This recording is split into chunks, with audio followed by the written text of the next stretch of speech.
Don't I know you, sir? Don't believe so. I haven't been here in many years. Name's Silas Greaves. Silas Greaves? The bounty hunter?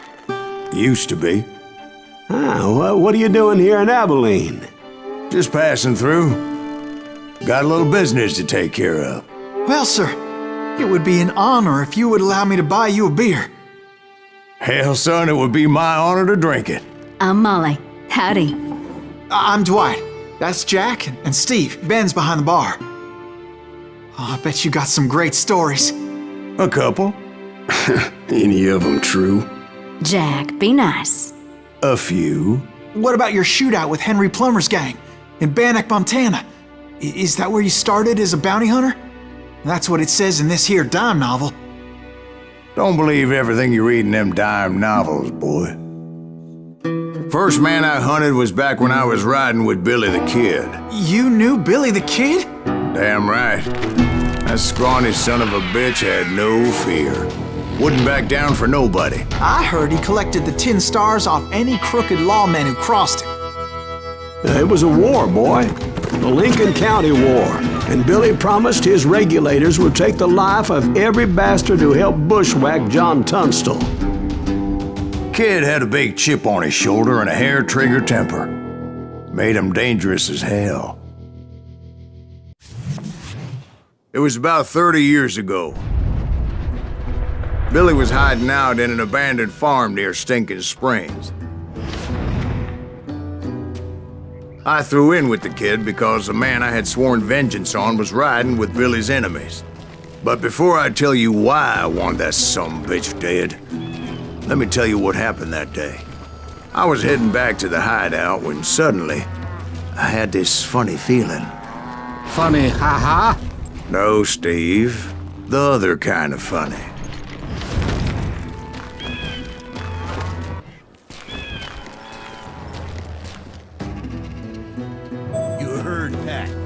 Stay here and keep an eye on the road. That's not fair. We're missing all the fun. I knew those two morons would never let me through. I had no choice. What the hell? Shoot that sumbitch! Was it Pat Garrett's posse? Oh, yeah. I heard the shots and I knew I had to move fast. Fire at will! Spread out, goddamn! Garrett and his army of deputies had surrounded the entire homestead. I decided to help Billy and the boys out a bit. So that's just what I did. Hey, we have one behind us! Stay on it! Cover fire! As the governor of New Mexico was paying for the kid's apprehension, Garrett was able to hire every gun hand in Lincoln County.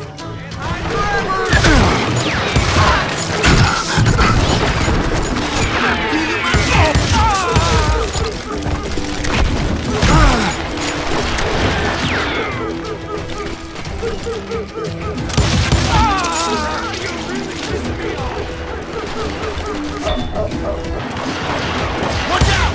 He's one of them! God damn it, he's right behind us! Where the hell's Garrett?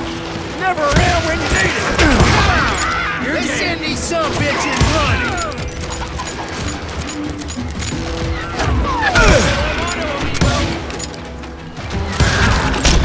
Still, one of them reached the water tower.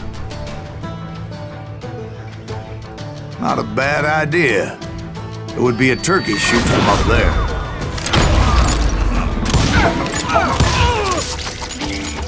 You can run! Get hot! Luckily, these shooters Garrett hired weren't as sharp as tools in the shed. A lot of them were saddle tramps or sod busters or drunken drifters looking to make a few bucks.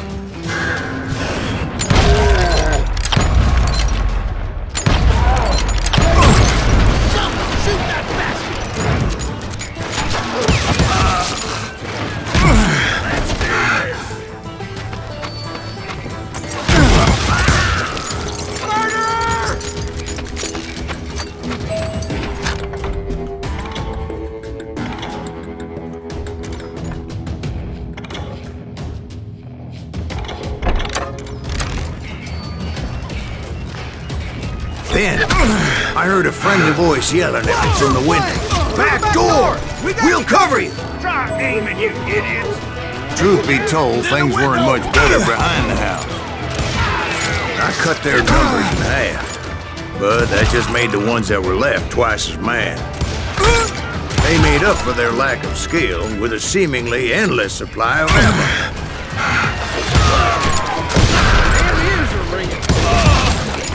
It was a bit of a slog, but I finally fought my way around the back of the house. And like that, I was inside, none the worse for wear. I passed Dirty Dave. And upstairs I found Billy and Charlie Beaudry. You think you can kill me too?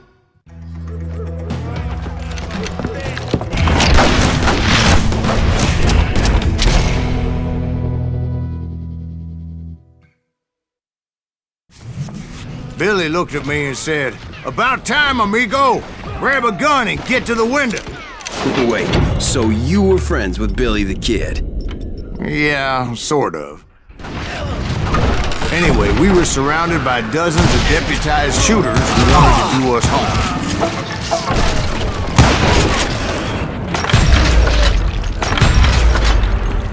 I'm telling you, Garrett's men were dropping like flies, but they just kept on coming.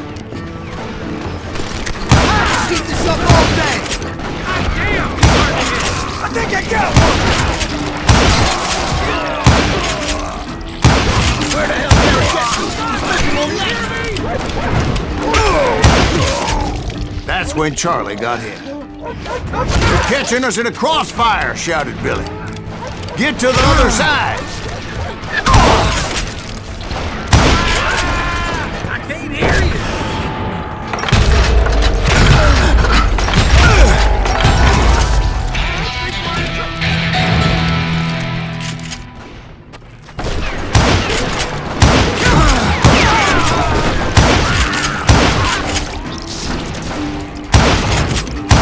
I don't know how many of those cocksuckers I personally put down, but it was pretty clear, even to Billy, that maybe discretion was the better part of valor.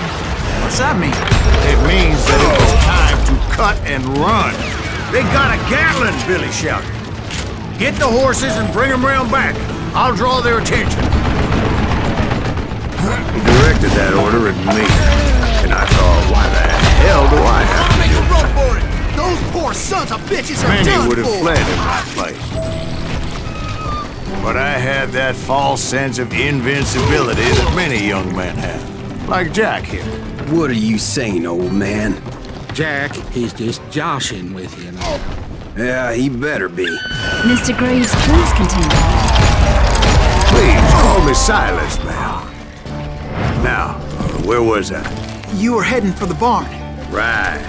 Making my way past the castle of fallen foes. Sounds like Garrett hired a whole regiment of hired guns. Yeah, and just when I thought I was done with them, more of these hapless bastards would pop up. Finally, I had the stables within my reach. And that's when I met Sheriff Pat Garrett. I read that you went toe-to-toe with him, sir. That backstabbing bastard with that tacked-on tin star.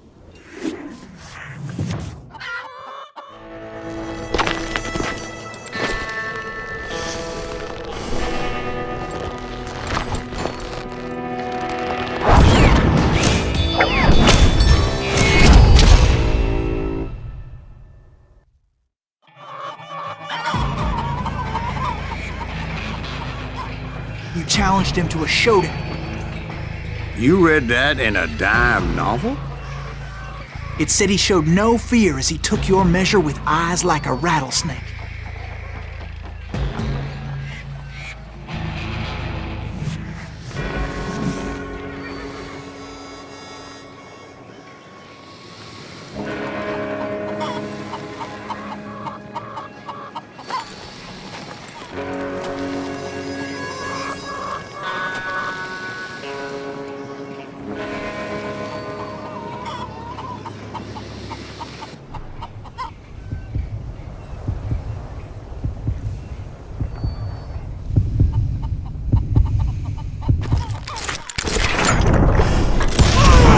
And that you killed him in a fair fight.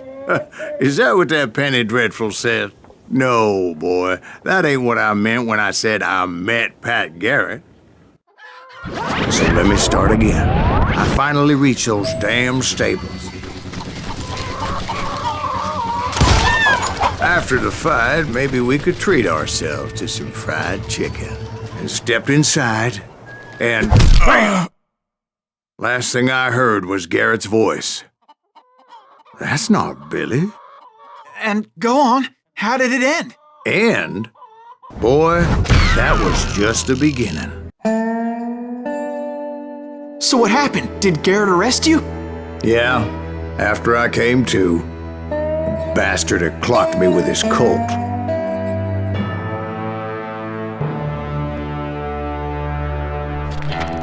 And the kid surrendered? When he realized there was no getting out of there alive. So they locked you up in Lincoln? Indeed they did. Sentenced me to hang right along with the kid. It's important to know that I was only riding with Billy so I could find the bastard I was after.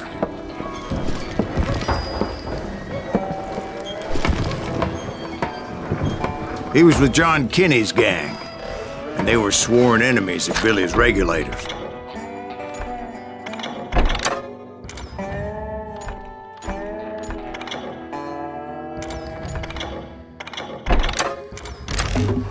Why were you after him? I owed that son of a bitch a bullet for what he had done to me and mine. Instead, all I got for myself was a goddamn death sentence.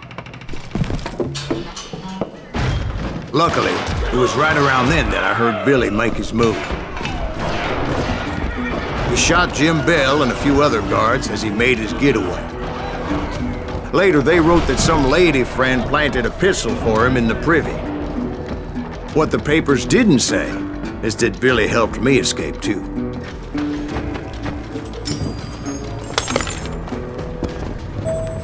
My first order of business was finding a firearm.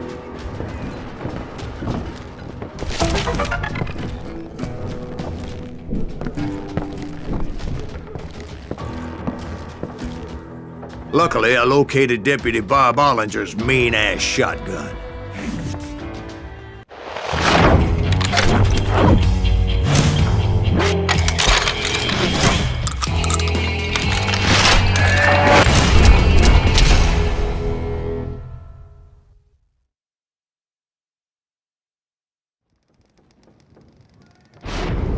I saw Billy through the window, and he yelled that I should take to the rooftops to make my escape. So I did. Anybody see Billy? Oh! Son of a bitch shot Jim Bell! Hell yeah. That scattergun was like a double-barreled Howitzer. It could blow a man clear off his feet. You hardly had to aim the damn thing. Guards were everywhere looking for him. I had to jump from roof to roof like a damn alley cat. I followed the planks where I could, but some of that wood was slippery as hell. The whole town was up in arms. And suddenly, I was a fugitive. How the hell did the kid escape? Garrett's gonna kick our ass! Can't have gotten far! Gotta be around here somewhere. Billy broke out of jail. So that bastard you were after, what did he do? He did me and my family a grievous harm. But I knew if I was ever gonna find him, I would need to get my ever-loving ass out of there. I tried to be stealthy and sneak my way past. This town doesn't have a moment's peace. You! But hell if they weren't all waiting for me. Apparently, some of them thought I was Billy. Hooligans can go to hell.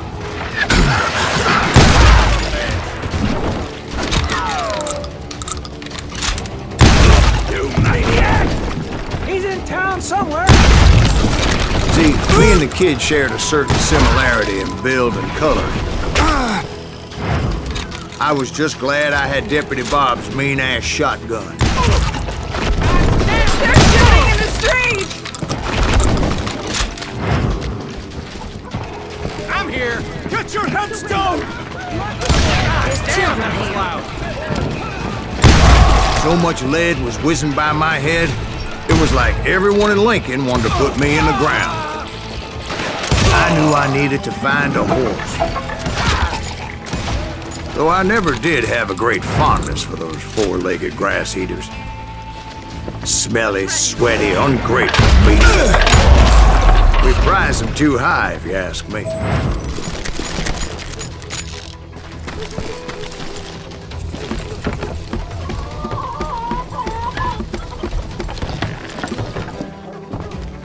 Damn town's going to hell in a handbasket!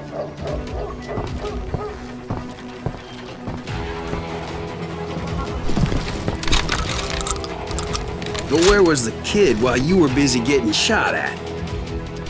Gone. And that's when it occurred to me why Billy set me free.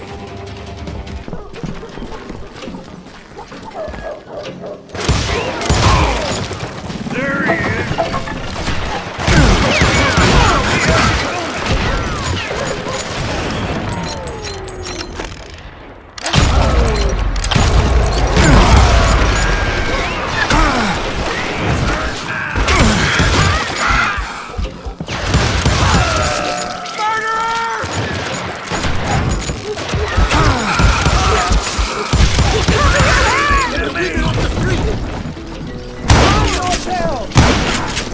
How the hell did he get away? Yourself, coward!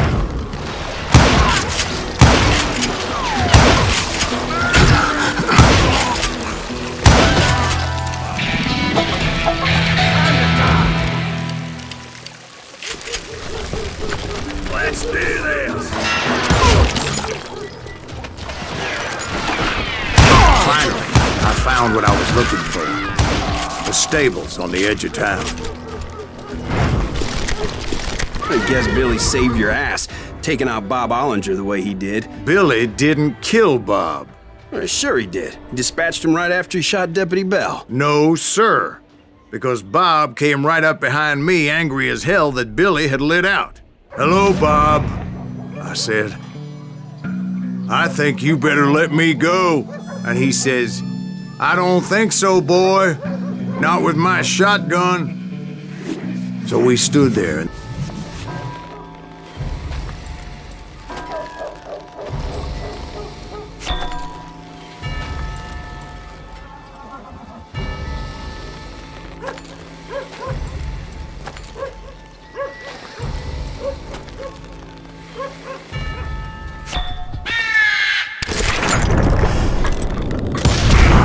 some say I fought unfairly, but they weren't the ones looking him in the eye that day. Pat Garrett gunned down Billy 3 months later, so his escape was all for naught anyway. So where'd you go after Lincoln? Mexico. Until I realized nobody was looking for me. I ended up taking a job at the Rurales. The Mexican Rurales? I was hired to help them track down the cowboys. The most vicious outlaw gang in Cochise County? Curly Bill Brocious? Johnny Ringo? Led by old man Clanton himself. They must have paid you a pretty penny to take them hombres on. Not really. But truth be told, I had my own reasons for going after those boys. So was the bastard you were after now riding with the cowboys? Roscoe Bob Bryant was his name. Oh. But no, this time it was a different bastard I was after. The aforementioned Mr. Ringo. And yes, he was working for old man Clanton. I came upon them robbing a stagecoach, which wasn't surprising, being they were such murderous thieves and bastards. The bandits wore red scarves, so I knew they worked for the old man. Over there! There!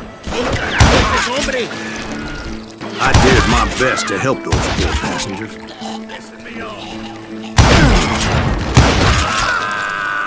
Moments later, the attackers were dead, and I checked the stagecoach to see how many passengers were still breathing. None. It was then I wondered if the rocks weren't hiding more bandits. Was that all of them? Or did I just hit the rear guard? I quickly got my answer. They attack from on high like Apaches often do.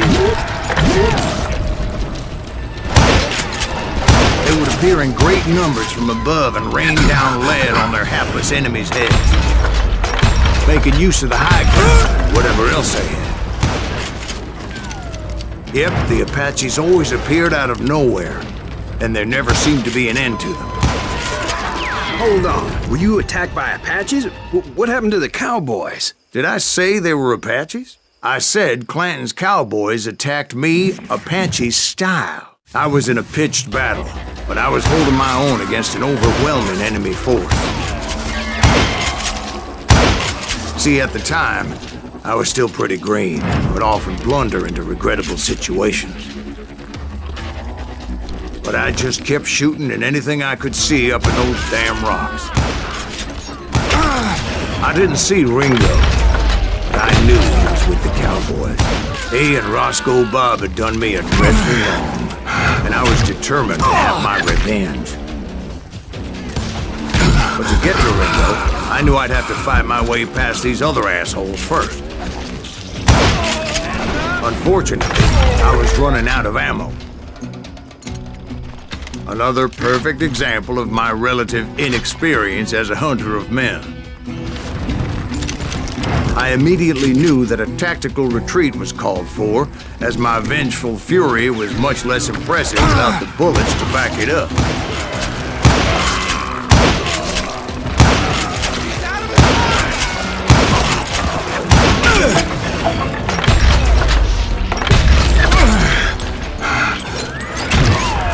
Finally, they managed to corner me.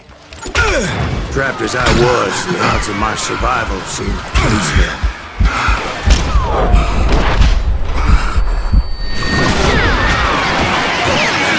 Luckily, serendipity was on my side as I suddenly spotted a way out of my predicament.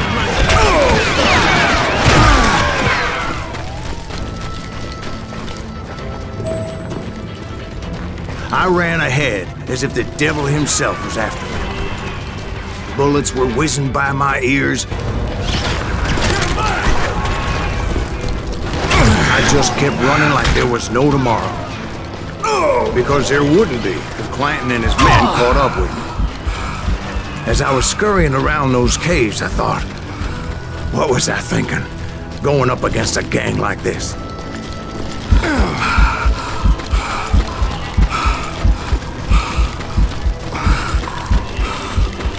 I just kept running, not knowing where the hell I was going. And that's when something miraculous happened. Like manna from heaven, I found the desiccated remains of what looked like an Apache warrior. The old weapon next to him supplied me with some much-needed ammunition.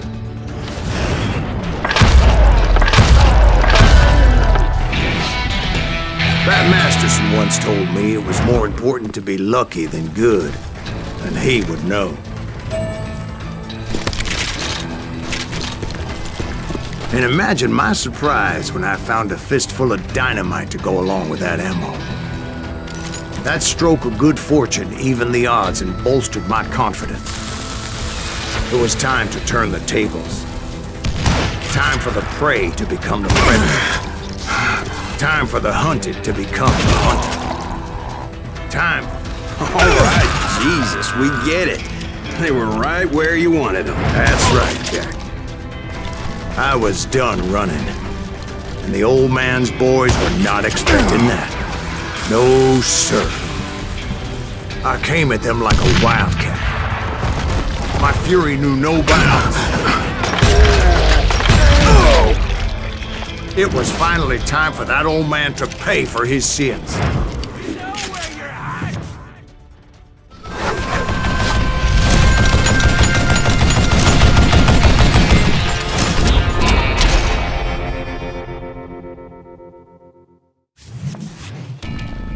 I yelled out at the top of my lungs, "Clanton, I'm coming for you!"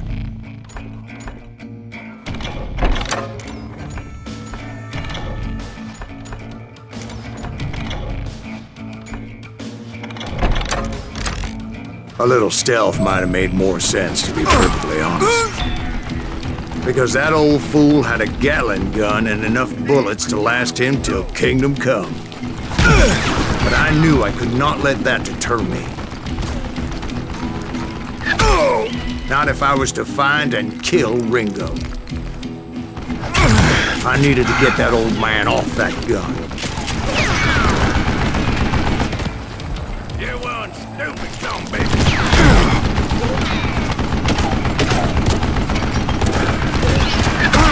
Oh, gotta reload. What I ever do to you?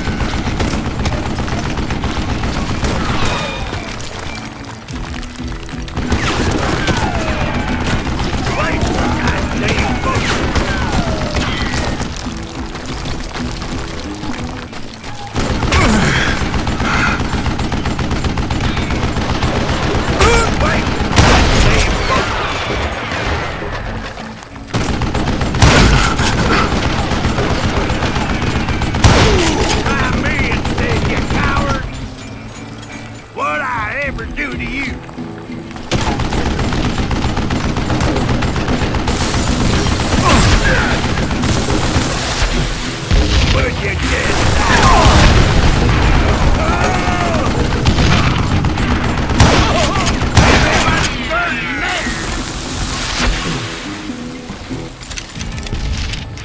Why are you so afraid to face me, huh? I don't know how you live this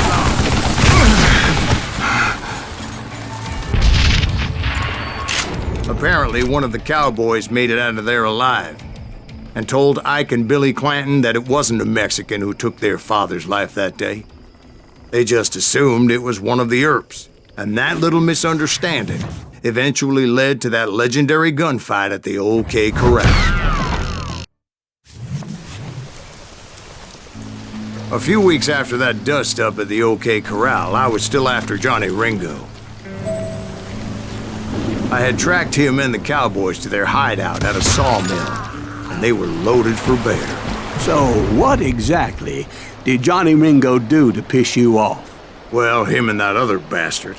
Roscoe Bob Bryant? Yep. They both deserve to die, and I promise I'll tell you why. Earp's coming! Get ready, boys. First, I need to tell you about the Cowboys' new boss, Curly Bill Brocious. Curly Bill took charge of the Cowboys upon the old man's demise, and after that gunfight at the OK Corral, the Clantons wanted revenge. So they murdered Morgan Earp and grievously wounded his older brother, Virgil.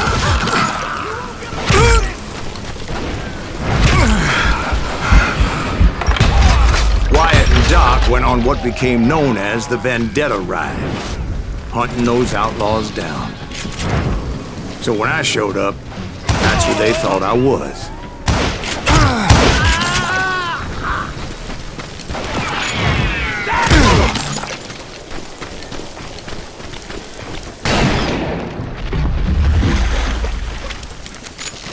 There were killers around every corner, all wearing red bandanas.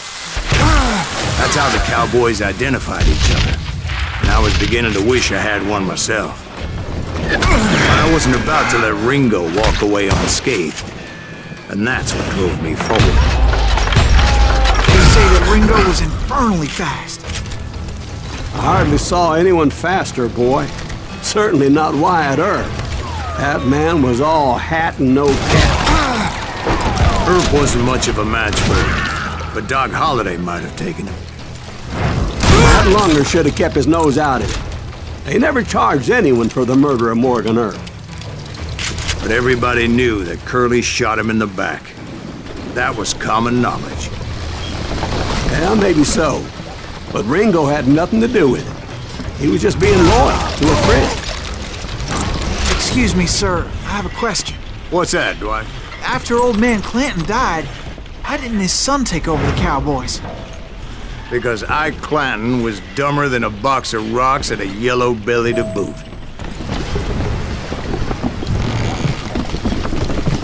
Now, where was I? Taking down the entire cowboy gang single-handed. Indeed I was, Jack.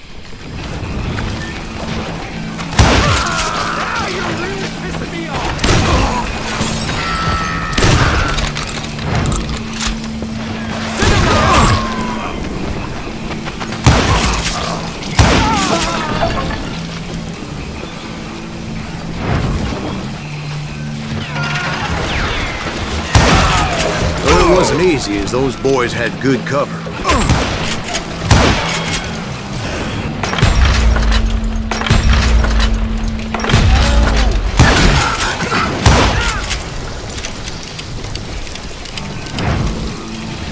Middle-length that sucker!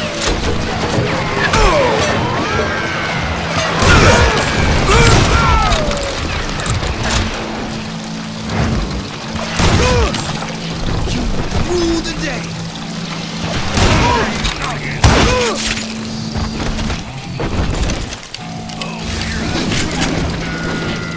Come on, smoke that son of a bitch! Can you shoot around corners? Don't let that asshole get away with this!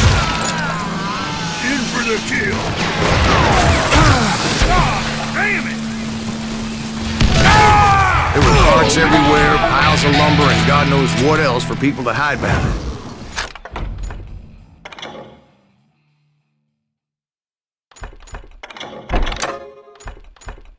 That really was one hell of a sawmill. Quite an impressive operation.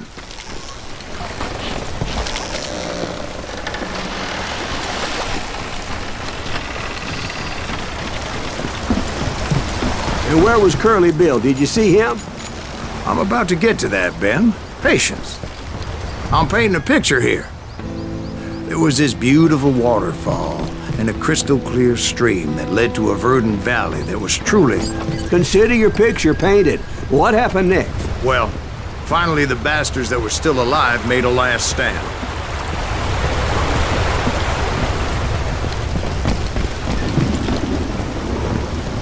Curly Bill, Johnny Ringo, and his compadres took off into the lumber yard, and I followed after.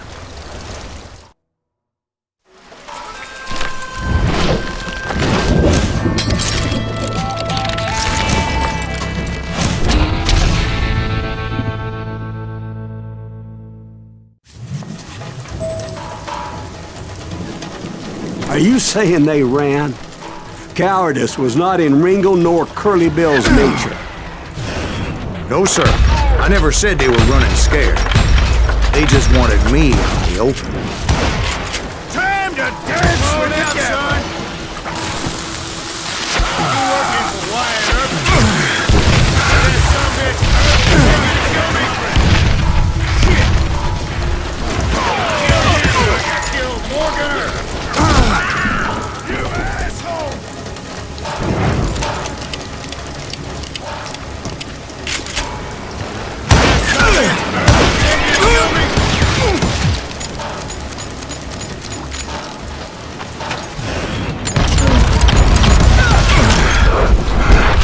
How you like that?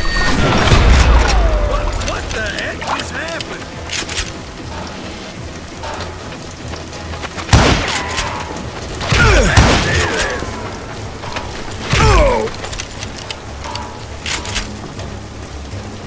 Hiding like a scared little puppy.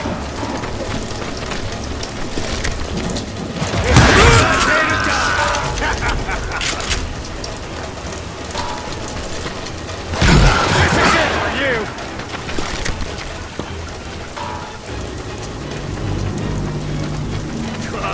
Come out, wherever you are.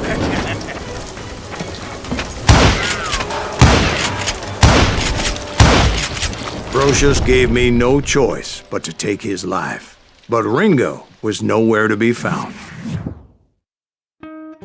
I knew you didn't kill Ringo, because he was found dead in a different location altogether. To this day, his killer is still unknown. Indeed. Took me a few months before I finally tracked his ass to West Turkey Creek Canyon.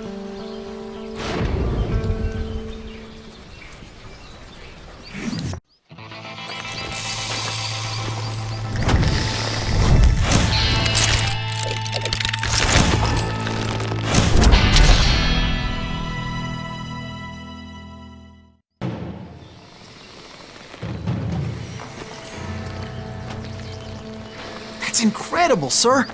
I always thought that Doc Holliday was the one that killed him.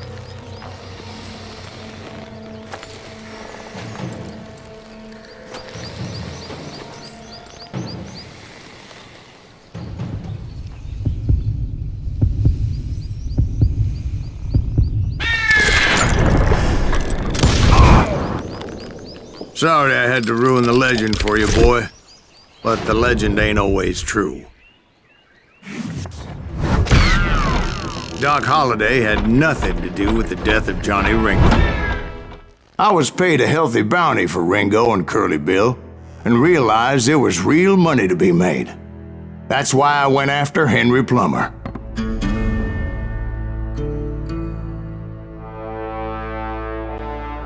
Wasn't he the sheriff who augmented his income by shaking down miners and robbing gold shipments? That's the one. Oh, yeah, I remember him. He ran that gang of thieving outlaws called the Innocents. So it's true that you went toe-to-toe with him? Indeed I did, son. Indeed I did. I knew I needed resources if I was going to track down Roscoe Bob Bryant. And hunting Plummer looked like a good way to get rich quick.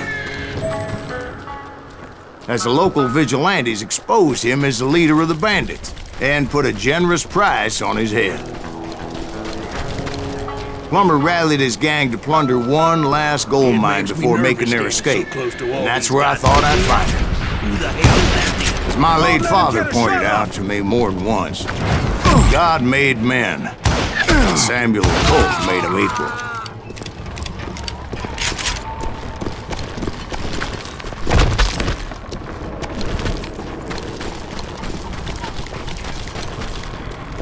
I knew that dynamite wasn't mine, so I decided the polite thing would be to return it. It was the biggest gold rush since Sutter's Mill in '48.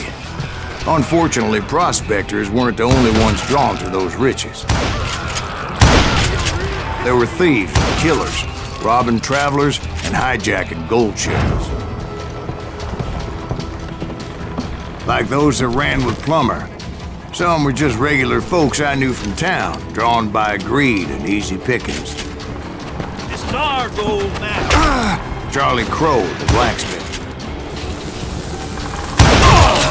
James, who worked in the stable. Sam and Jeremiah Barber, the butcher's sons. Ordinary citizens who lived a double life. Stealing and thieving and murdering their neighbors. If Daddy had lived to see Alfred Nobel's explosive invention, my guess is he would have told Samuel...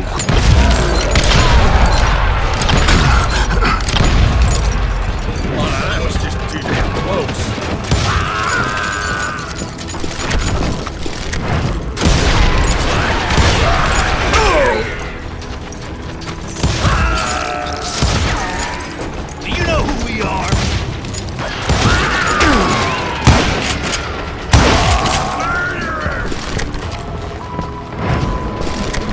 I thought I was some kind of hero.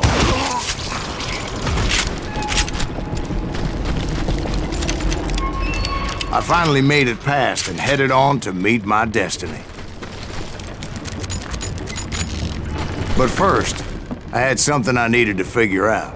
I had a few ideas on how to get into that mine, but once I made my decision, I knew there was no turning back. So my first thought was to enter the nearest mine portal. I saw an entrance. Made sense.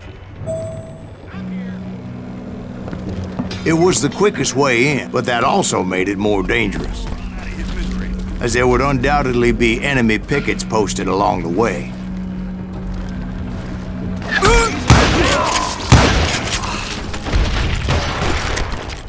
You can't beat the innocent.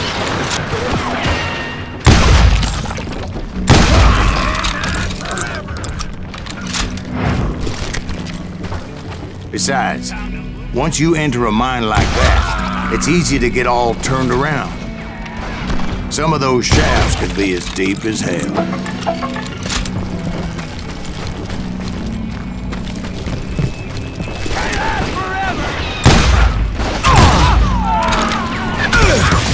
A single stumble or misstep can easily end in a deadly plunge to oblivion.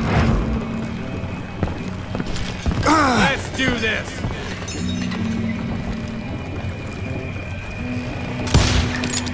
Show yourself, coward.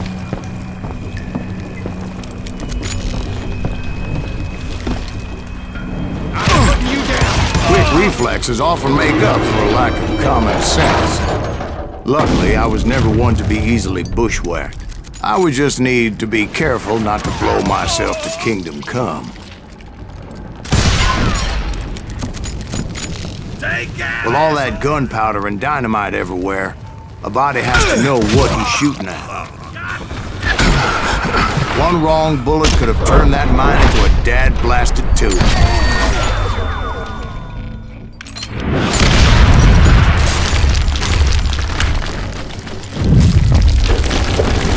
I freely admit that my plan of attack was not just moronic, but clearly insane.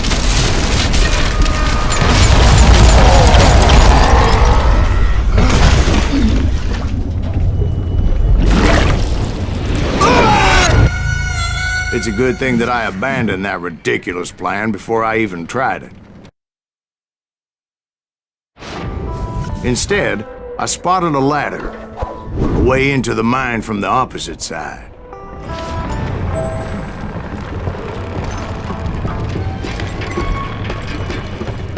It was a long way around, but that approach seemed more sensible at the time. Of course, being I had a problem with heights, that scaffolding scared the bejesus out of me.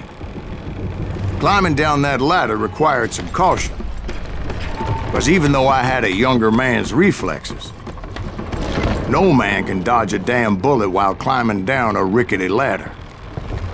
I needed to make a leap of faith, which ain't easy when you're suspended between it. I was determined not to give up, however. As Sheriff Plummer seemed quite the despicable character. When the vigilantes discovered what the sheriff was up to, people were outraged. That 10,000 they put on his head would go a long way to helping me fight old Bob. And I had made it my mission to settle that score come hell or high water. But first, I would have to make a choice. Take the elevator or climb the ladder.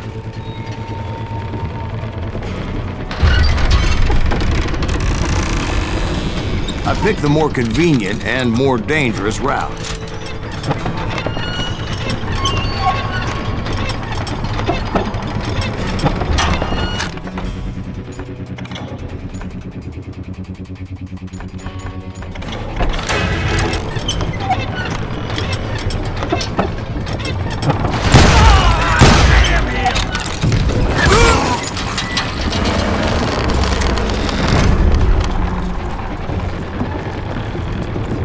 Plummer was a mad dog killer, and the people of Nevada City deserved better.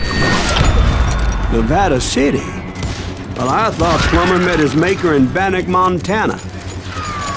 Right, well, he was the sheriff of both places at one time or another, but that's neither here nor there.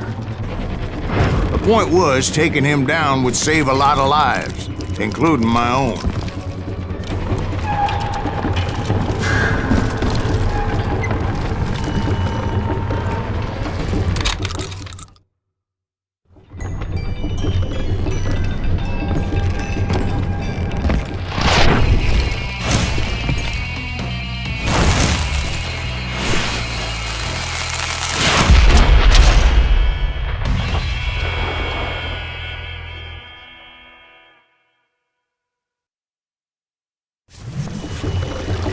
Gonna bury you in a million pieces! This day is worse and worse for you, ain't it? Henry Plummer was clearly unhinged, and I could see right away that this was gonna take some doing.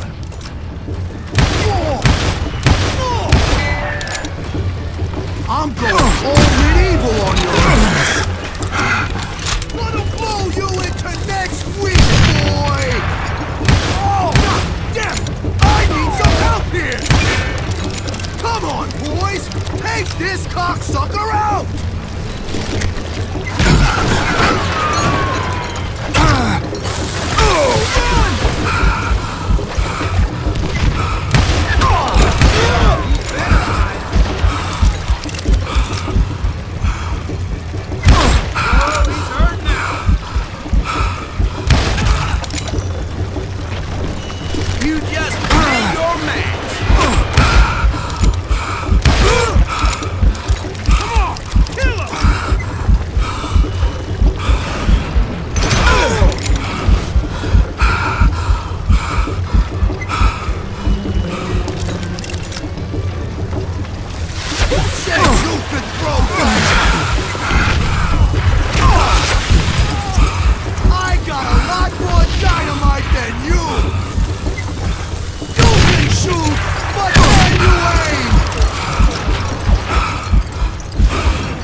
So that's how Henry Plummer died.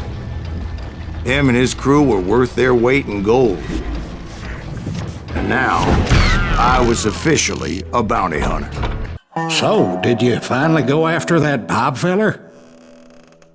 Well, I heard word he was in Kansas with John Wesley Hardin. So that's where I went. Where in Kansas? Abilene. Why do you ask, Ben? No reason. Was Hardin as fast as Ringo? Ringo was fast, but John Wesley was as fast as the devil himself.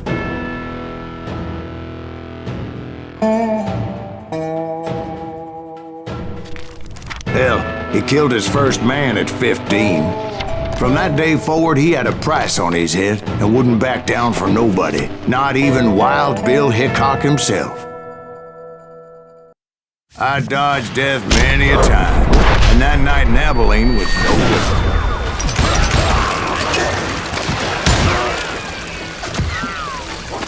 I was there with the intention of finding that bastard Bob and collecting the bounty on John Wesley.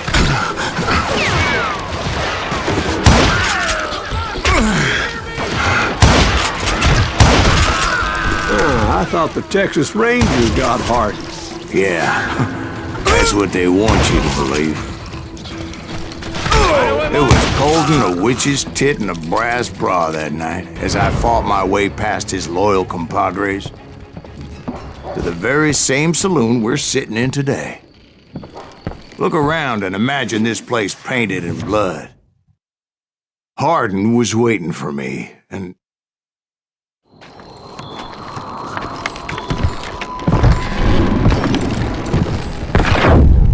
wait, I'm jumping the gun here. Let me back up and give you some background on this sumbitch. He deserves that much. Don't you think so, Ben? John Wesley Hardin was a killer.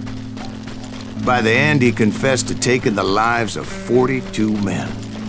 He was a bona fide folk hero by then, and had amassed a gang of armed miscreants and other assorted thugs. He and his men set up camp outside of town, and I was hoping Bob was among them. Damn it! That son of a bitch! They didn't ask why I was there. They knew. Most of them were wanted as well. I had to spill a lot of blood to find out Hardin wasn't in that camp. He was carousing in town with his closest friends. Hardin's boys apparently didn't want me to reach the Bull's Head. Some were hightailing it into town to inform their Jefe of my unwelcome presence.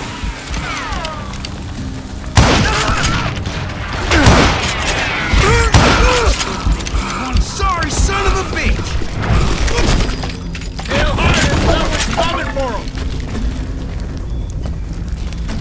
Stop that sumbitch! Let the boys know we got another law dog. You can't hide.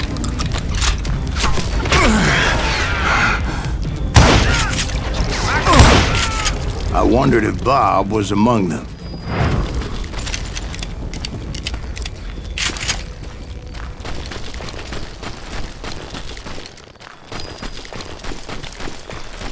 And I steeled myself for the fight ahead. For as good as I was, deep down I wondered if John Wesley wasn't just a little bit better. Before I could test my mettle against Hardin, however, I would first need to dispatch his cadre of hired killers. Most of these degenerates were beyond redemption, but John Wesley might have been a different story. I didn't learn until later that that night was in fact his birthday celebration.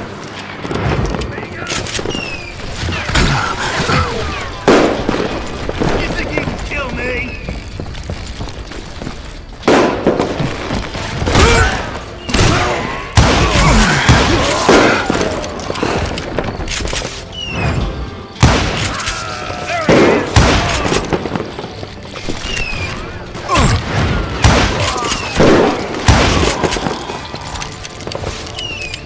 I think I already mentioned that I found Hardin in this very saloon.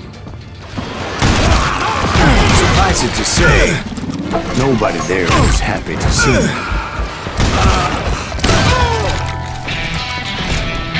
You can't hide from me! In fact, I felt a certain hostility.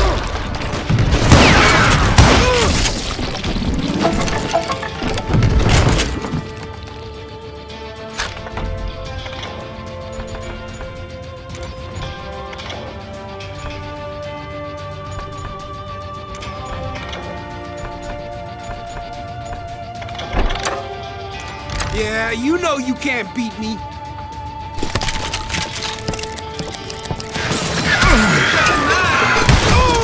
I was disappointed that neither Bob nor John Wesley were among the dead. But that was short-lived, as a moment later I was facing down the fastest gun in the West.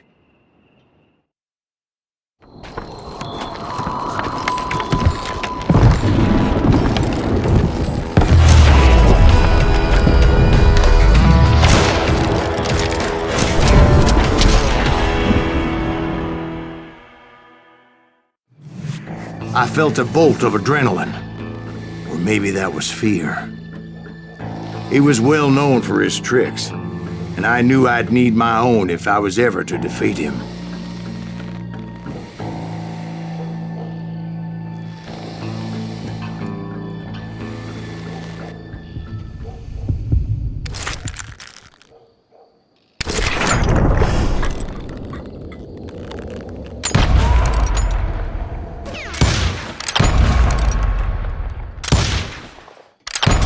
That man was faster than greased lightning. But being inebriated as he was, he didn't count his shots. And now, he was at my mercy. So he didn't die? No, I sent him to prison. Years later, after he was free, some restless avenger took his life. Shot him in the back in a saloon just like this one. Anybody up for another beer? Ben? Thank you, darling. Yeah, some say revenge is a dish best served cold. So whatever happened to that Bob guy you were after? Personally, I'd like to hear some of your other adventures. Like, I don't know, did you ever go toe-to-toe with a red man?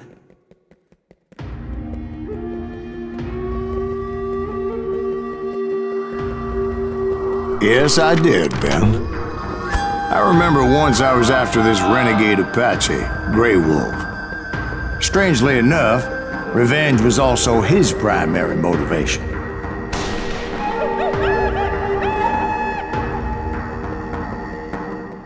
A bounty was put on Grey Wolf's head, and that's how I came to hunt him in the mountains. Mountains so high they tickled the nether regions of heaven.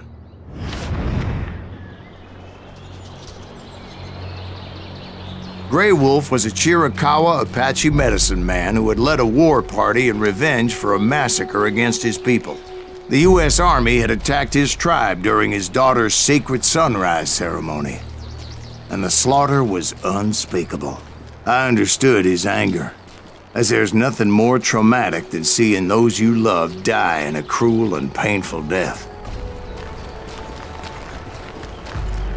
Right from the beginning, I couldn't shake the feeling that Grey Wolf was watching my every move.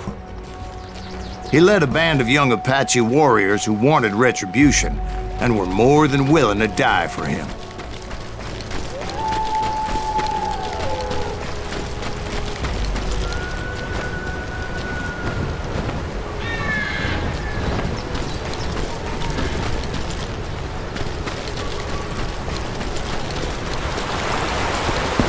They saw me before I saw them.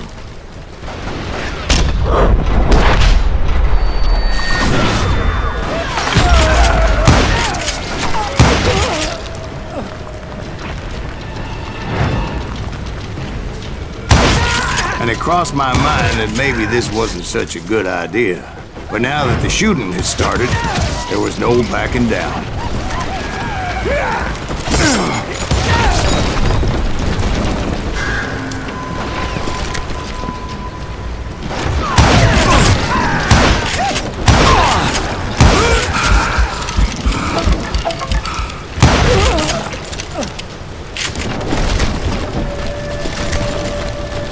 It was rugged country, the winter home of the Chiricahuas, and that's why they had retreated there.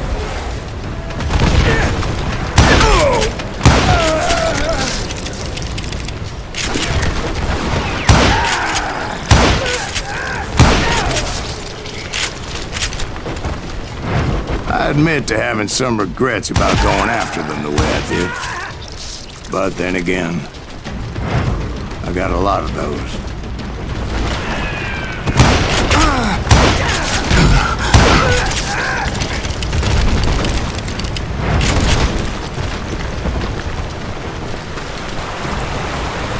Did you find Grey Wolf? Not at that moment, but I did find the entrance to their hideout.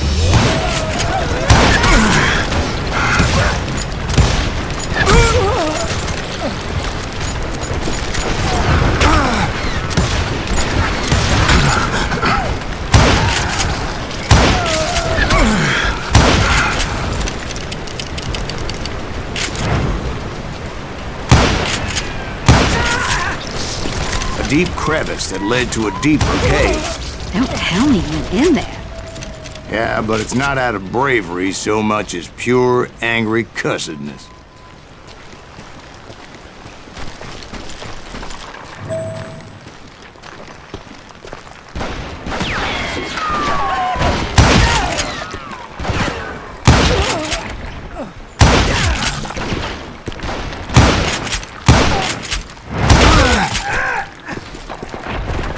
See, back then, I had a stubborn streak a mile wide, and I wasn't about to back down. So it was like pitch black in there?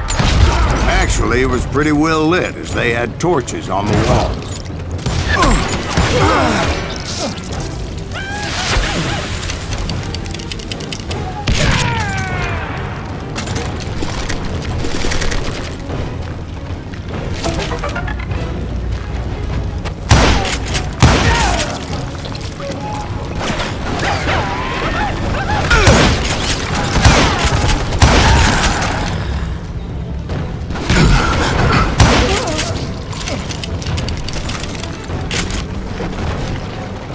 How big was this cave? Big as hell, Ben. Chiricahua had hid out there during the Indian Wars.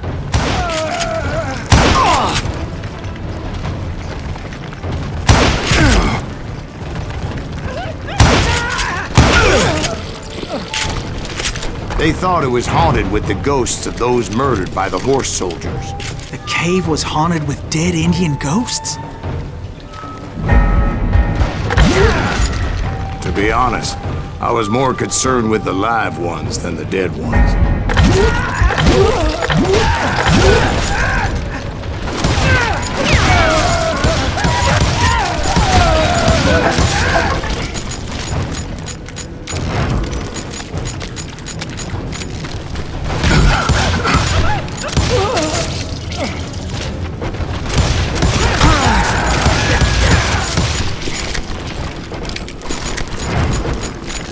How come you know so much about engines? A few years back, I was married to two Mescalero women. At the same time? Yeah, they were sisters. Polygyny is traditional among the Mescalero. So what happened? Oh, I had to get out of there. Those girls never shut up. Both of them nagging at me all the time. Drove me half crazy. Haven't seen them since. No, I mean, what happened with Grey Wolf? Oh, well, I pursued him into the Cave of Death. I came upon this flooded grotto, and that's when I saw him. He came to me unarmed and unafraid. His voice echoed in the shadows, and I sensed he meant me no harm. You carry great darkness in your heart, and if you do not release it, it will claim your soul. The sound of his voice put some kind of ancient Indian spell on me. As his story unfolded in my mind, You will come to this place again and kill many more men, and the darkness will grow until it consumes everything that you are. The soul would have no rainbow if the eye had no tears. he said I was a great warrior, a coyote man, unequaled by any other pale-faced warrior, or something like that. The snakes will bite shadows of your past until a venom poisons your heart, and an echo of the song of the dead summons the spirits deep from within the mountains. I didn't quite get what he was saying, but there was definitely snakes. And indeed, his warriors surrounded me and attacked me like hungry wolverines. They couldn't stop me, though, and Grey Wolf wasn't in the mood for idle talk.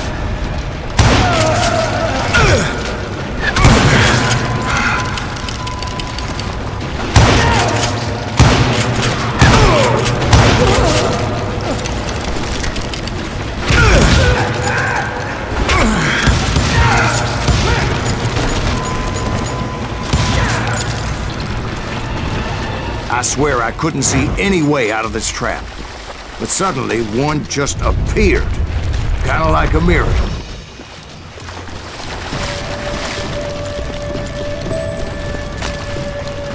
I felt like I would be lost in that damn cave forever. Finally, I found myself back outside, perched on the edge of a precipice, overlooking a thundering whitewater river. To get where I was going required several leaps of faith. But no way in hell I was turning back.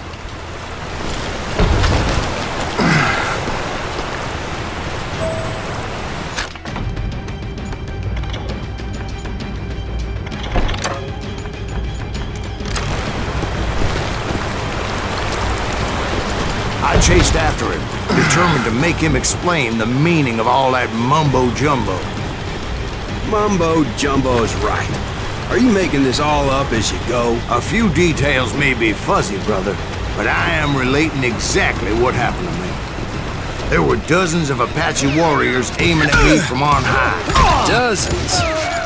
Well, maybe not dozens, but there was a lot of them. At least 3 or 4.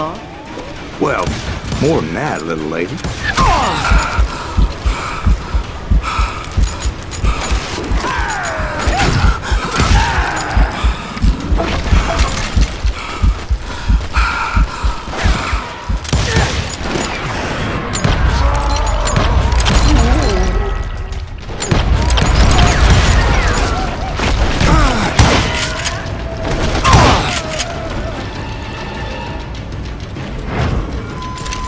Steep climb up creek ahead of me and scrambled up those rocks like a mountain goat.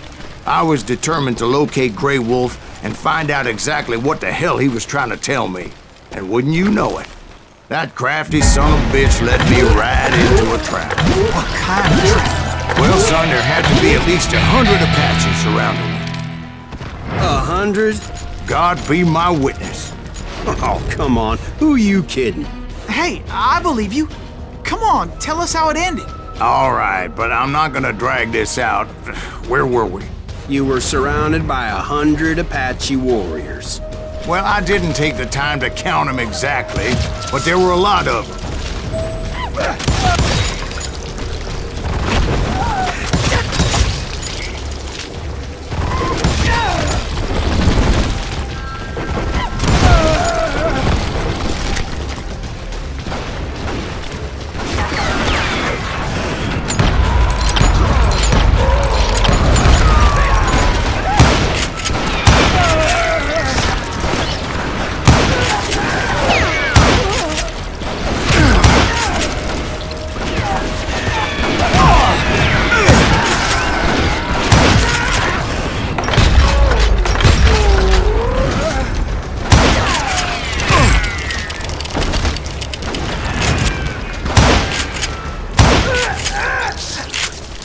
And in the end, a path appeared before me that I had not seen before.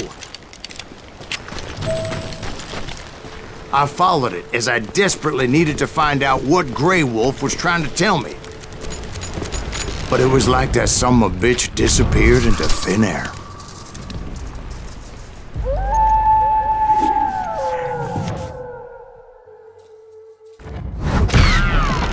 Never did find him. And never did collect my goddamn bounty. Thank you, darling. It's interesting how the truth can sometimes seem, might malleable, depending upon your point of view.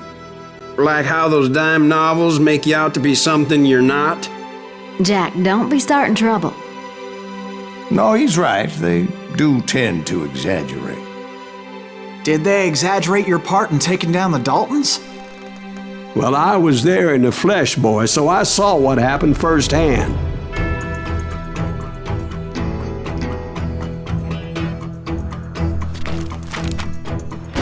Those Daltons were lawmen once, before they all went bad, robbing banks and trains clear across the territory. Until Coffeeville, of course. I was one of the citizens who took up arms that day. Fighting on the side of the riot? I did my best, sir. We all did. It was early morning. One of my friends was a local gunsmith, and he handed out firearms to anybody who'd take one. You see, the Daltons got it in their heads to rob 2 banks at the same time. 2 banks on the same damn street. The story was Bob Dalton's girl was always writing about how he had no ambition. Well, the locals recognized the Daltons right off. Before they could get away, half the town took up arms to defend their property.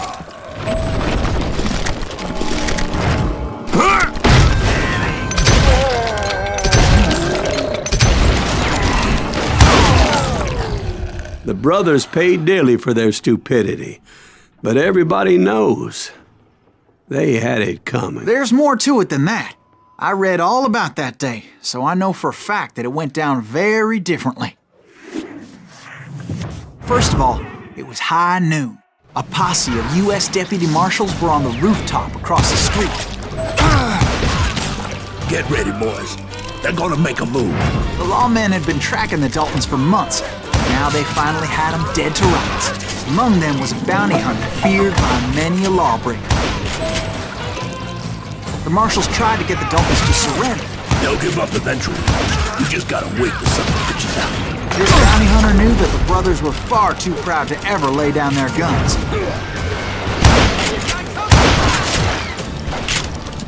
So he went in there alone to confront those criminals. One of the marshals shouted, "Where are you going? Are you crazy?" Hey, where do you think you're going, dumbass? That rifle's mine. But he paid him no mind. He saw a way to get around to the back of the bank. Then he figured out how to hit the Daltons from a direction they weren't expecting.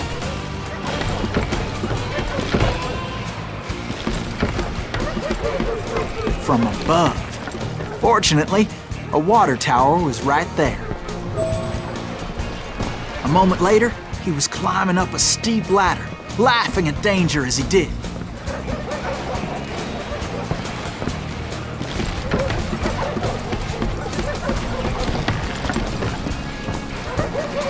It was brave men like him who risked their lives to tame this wild country.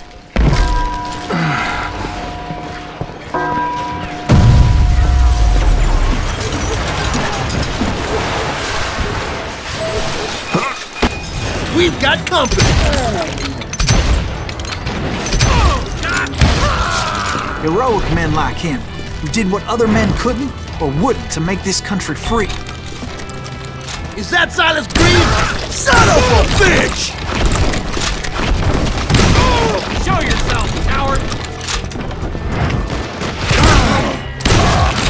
That asshole just killed Ray!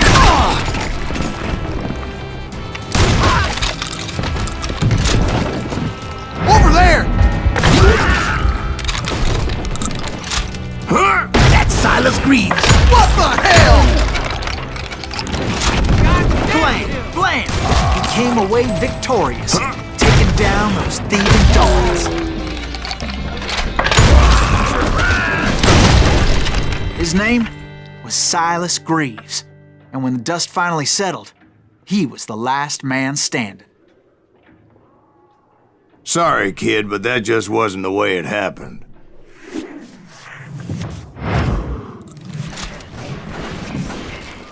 It was early evening, not high noon. The Daltons blew up a safe, and were all set to hightail it out of there. I was late to the party, and Coffeeville was already up in arms. Those pathetic deputies surrounding the bank were dropping like flies.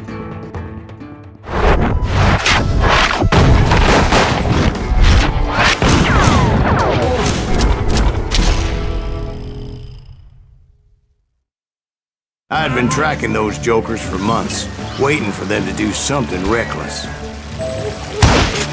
And finally, they did.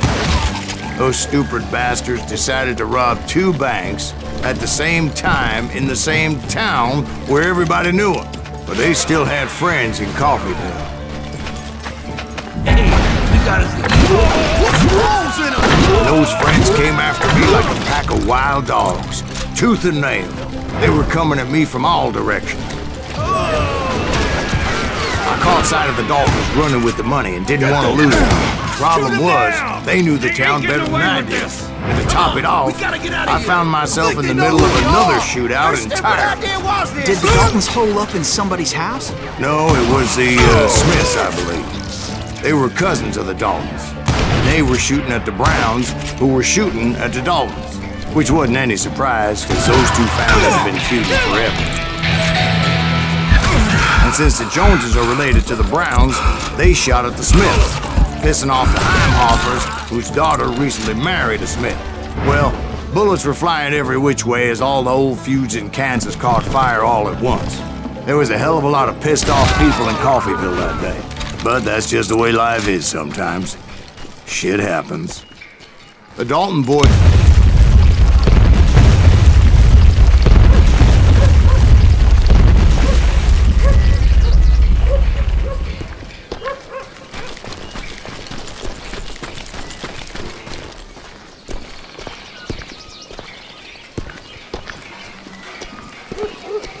was Emmett, the youngest, and he decided to stand his ground and face me down. I ain't afraid of you, Silas Greaves. This is where it ends for you. He was determined to protect his brothers. I understood how he felt. Taking me on all by his lonesome wasn't exactly a recipe for a long life.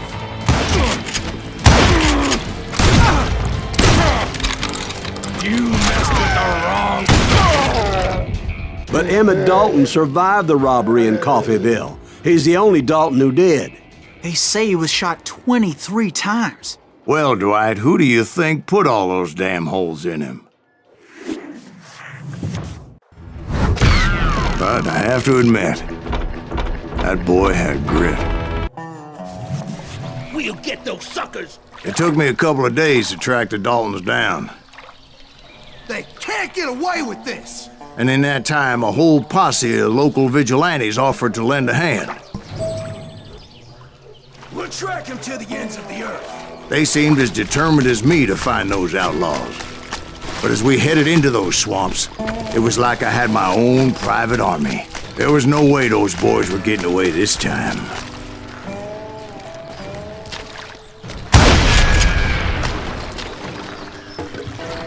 It was early fall, right?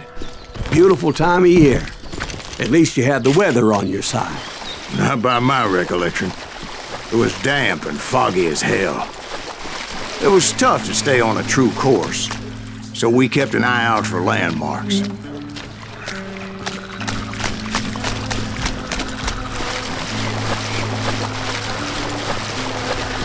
It was autumn. The maple trees were in full color, red as blood.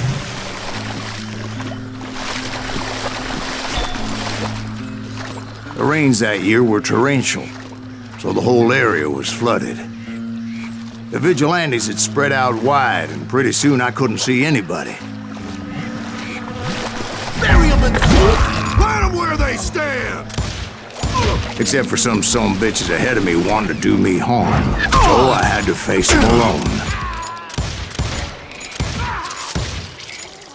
I wondered why my compatriots didn't come running when they heard the shots.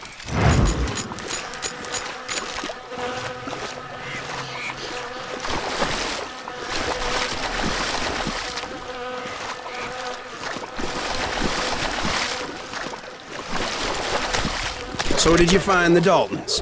Not yet, but I did have the questionable pleasure of meeting a few of their friends.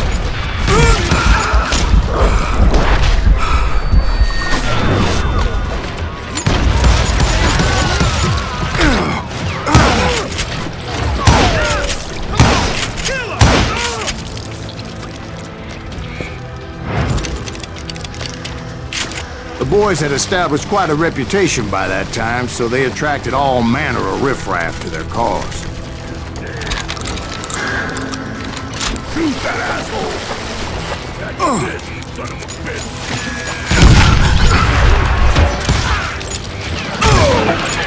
Point being, I was under serious attack.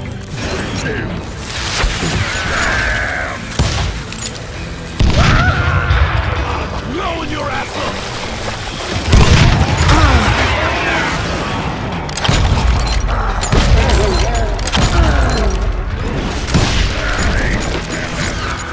You just brought hell down. Stop that! And my reinforcements was nowhere to be seen.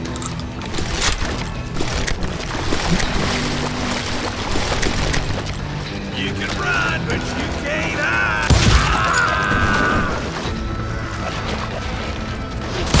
That was too damn close! You're a dead man!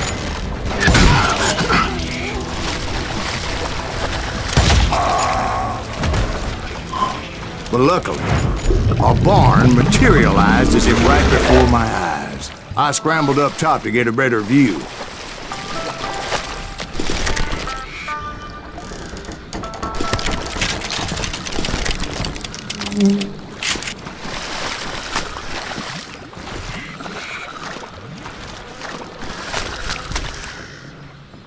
But just ended up falling inside. So, how did you get out? The barn doors was open. About right then, I saw some suspicious characters running through the bushes. Of course, I followed them. But that goddamn swamp was like a goddamn maze, and pretty soon I had no goddamn idea where I was.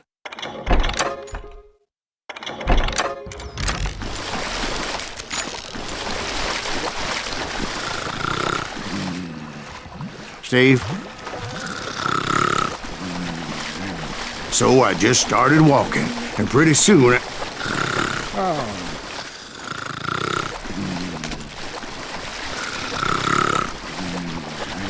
Steve?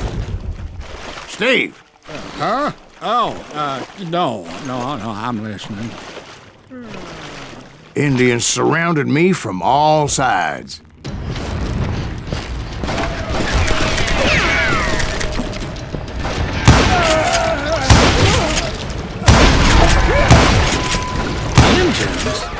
There were Indians? No. I just wanted to make sure Steve was paying attention. Now, where was I? You were following the Daltons through a swamp? That's right. See, Steve? Dwight's paying attention. No, I'm listening. I was just resting my eyes. So, where was I? Bounty hunters! The Daltons? Stop that, son of a bitch!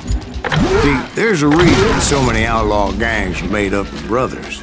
So did you ever find the damn Daltons? Not yet, but I did find a few of their cousins. The Kansans breed like rabbits. More Smiths or Heimhoffers or who knows what. Gonna blow you into next But hell, what's more important than family? I bet Ben knows what I'm talking about.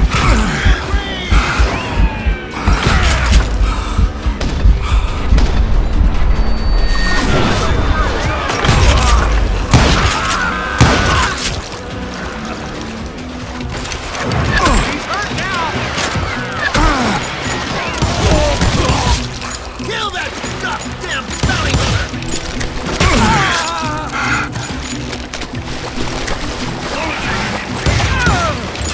Don't let that asshole get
boys were out there somewhere, standing together against anyone who would threaten them.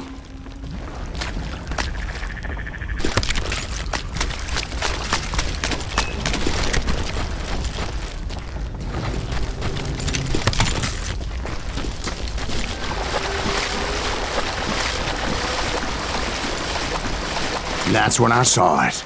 A goddamn steamboat. A steamboat in a swamp? Yeah, Steve, but this wasn't much more than a wreck, really. But how'd a damn steamboat end up in the swamps?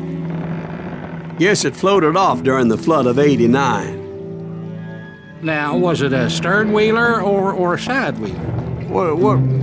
Does that really make a difference, Steve? It was a steamboat with a goddamn army on board. It was then that a fusillade of bullets come raining down from on high, and those vigilantes who had comforted me weren't anywhere to be found. But among those men that were shooting at me, I thought I saw some familiar faces.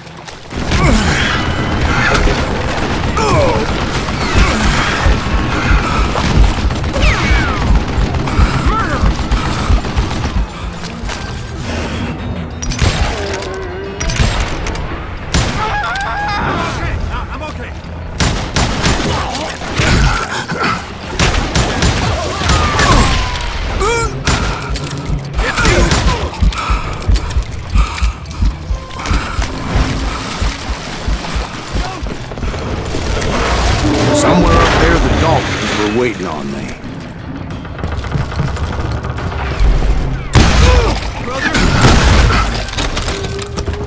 Sounds like you don't give up too easy. That's the kind of man I am, Ben. I set out to do something. I do it. Surrender just ain't in my nature. Plus, I'm stubborn as hell. Rule the day.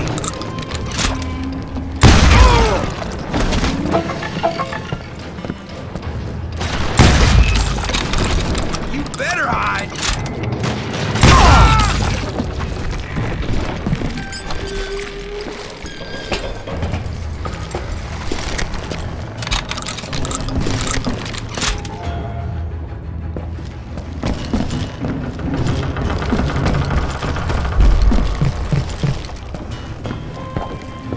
Right about then, much to my relief, the vigilantes finally arrived. Their leader motioned at a cabin in the middle of the top deck, pointing me directly at the Daltons. I finally had them, after months of dogged pursuit. But it turned out that they had me. Take him out! I'm sending you to hell!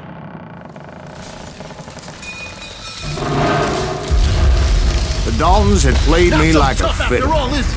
Apparently, the vigilantes were on their damn payroll. They didn't just want to shoot me. They wanted to burn me alive.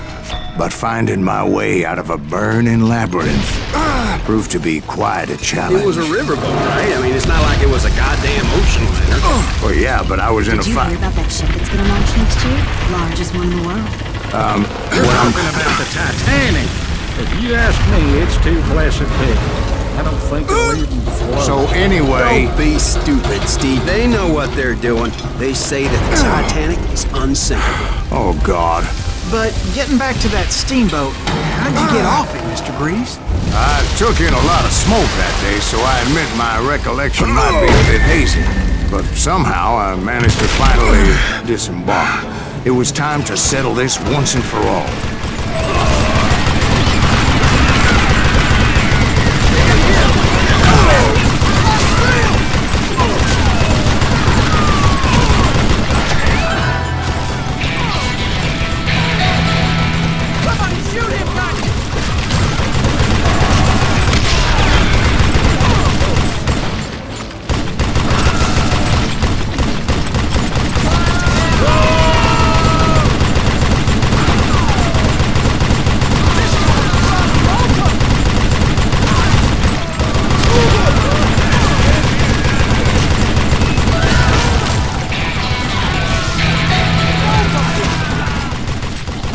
Bob and Grat weren't about to come at me one at a time. They were in this together.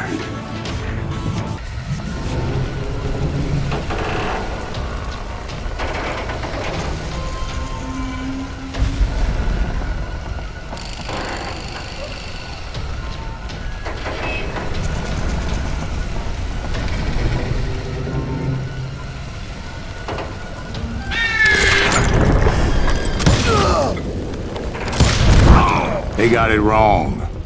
A sad end for those two. If they'd only known that Emmett was still alive despite his wounds.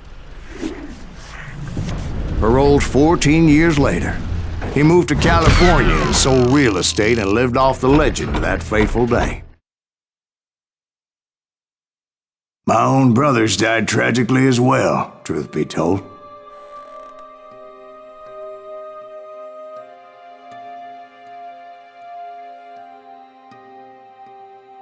It was 1868, and me and my older brothers were pulling a tidy profit running cattle into Juarez, Mexico. One night after my brothers retired for the evening, I found a little poker game in a cantina with a couple of cowboys. And I just couldn't lose. I even won an old Spanish coin that had to be 100 years old. Well, I was mighty pleased with myself the next morning as my brothers and I rode for Texas. But before we crossed the border, those cowboys caught up with us. It was Johnny Ringo, Roscoe Bob Bryant, and another asshole named Jim. They wanted their money back and everything else we had, including our lives, as those boys didn't want us coming for them later. Bob put that old Spanish coin in my mouth and said, "I won't have it said that I left you with nothing, boy." Well, those horses bolted, and there we hung as those bastards rode away. The branch finally snapped under the weight of the three of us, but being my older brothers were bigger and heavier, they were already dead. And right then I swore to myself that I would avenge them. Ringo you know about, but Bob eluded me. Until I heard he was riding with the Wild Bunch. I'd been on their trail for months, ever since they left their hideout in the Bighorn Mountains. Led by Butch Cassidy, they were a loose association of outlaws who robbed banks and trains from Colorado to Montana. Among them was the Sundance Kid, and that murderous hombre I was tracking, Roscoe Bob Bryant. Were you a part of that giant Pinkerton posse after the Wild Bunch? No, boy. A circus like that would have slowed me down. Besides, I wanted Bryant all to myself. I'd heard about a large shipment of gold being transported to Wilcox, Wyoming on the Overland Flyer. I figured the Wild Bunch would likely hit such a treasure, and by God, I figured right. They blew the bridge with the intention of forcing the train to stop.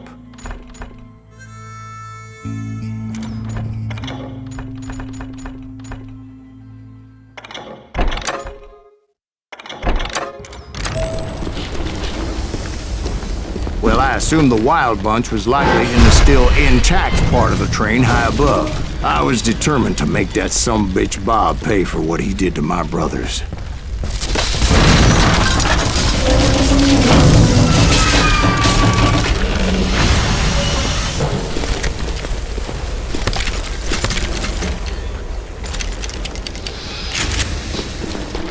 My ears are still ringing from blowing up that bridge.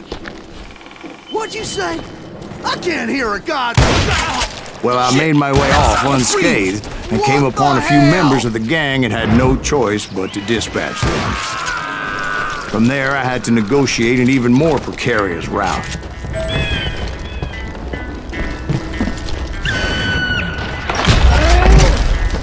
I jumped from the frying pan into the fire as the train was clearly fixing to fall.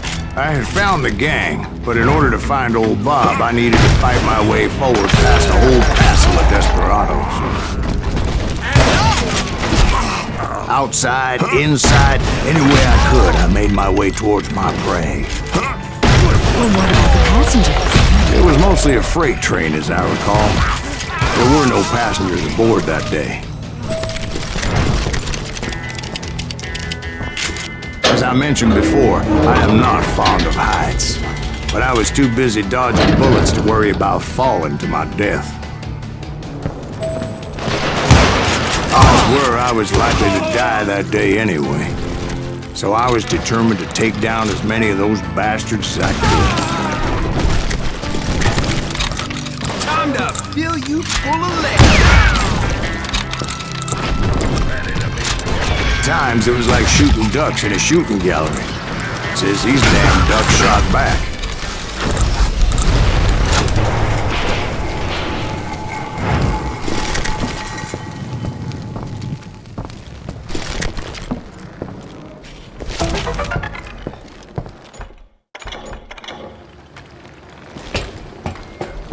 I kept hoping the law would show up and give me a hand. You mean like that giant Pinkerton posse that I read about?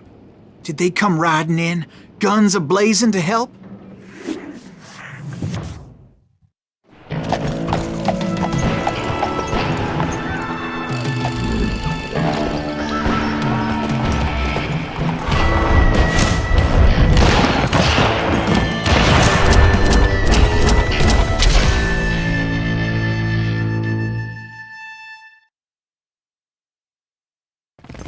Help?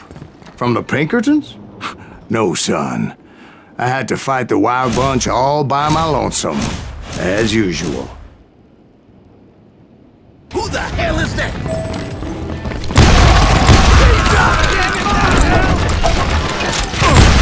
Take cover! Retreat! Retreat! He's killing everybody!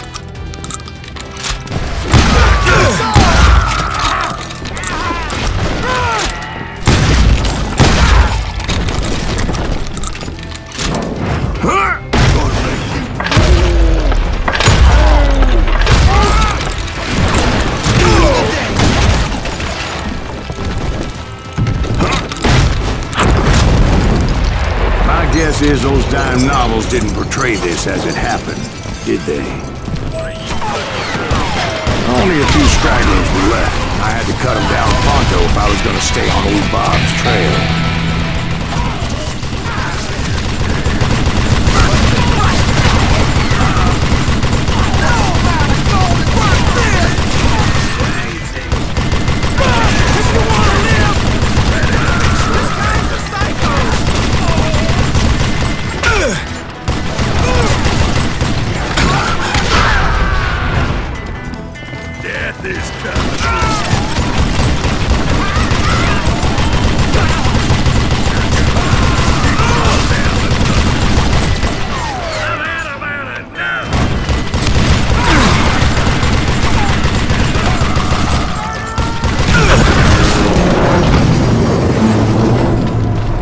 Once I silenced all those guns, I went searching for my nemesis, determined to finally have my justice. But the only survivor who welcomed me was George Flat-Nose Curry. Who was he?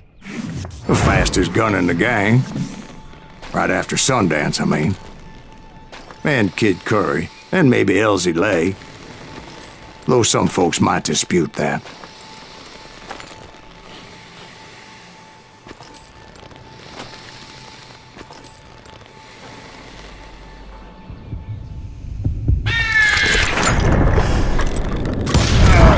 On that very same day, Butch Cassidy and the Sundance Kid decided to leave the Wild Bunch behind and decamped for South America. They ended up living down there for many years, but I'm sure you already know all about that. I tried to find Bob Bryant, but it was as if he'd disappeared. Sometime later, I heard the Wild Bunch was back together. Kid Curry escaped from jail, and now he was running the whole shebang. So I took to their trail, as I was still in pursuit of my brother's killer and hoped that he was back with him.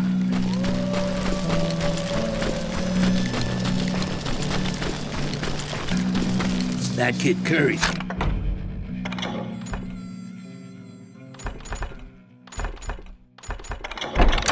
Crazy, ain't he? Don't let him hear you saying that. Anyways, I tracked those boys to a camp right outside Parachute, Colorado. Who's shooting at?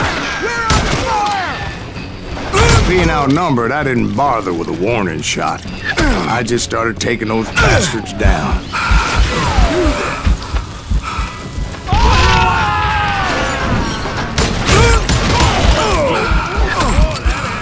Old Bob wasn't among them, and neither was Kid Curry. I could sense him close by, however, plotting something nasty. I just needed a clue as to their whereabouts.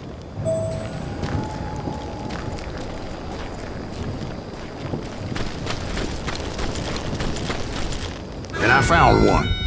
A map with their bold plan clearly marked. This time they were fixing to blow up a train trestle. Property of the Union Pacific.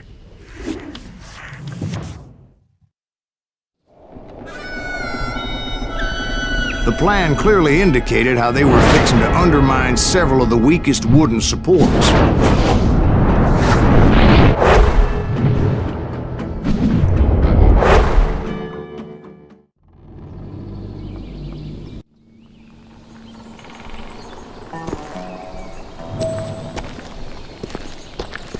Kid Curry was considered the wildest of the wild bunch. It was said that he fathered 85 bastard children, though some say it was only 5.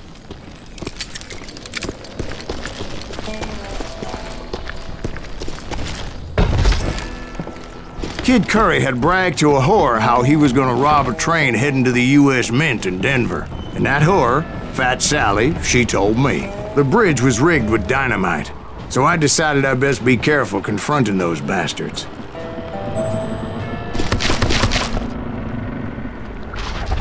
A moment later, I saw a ladder that somehow had escaped my attention. Don't you blow us up now. Don't worry, I know what I'm doing.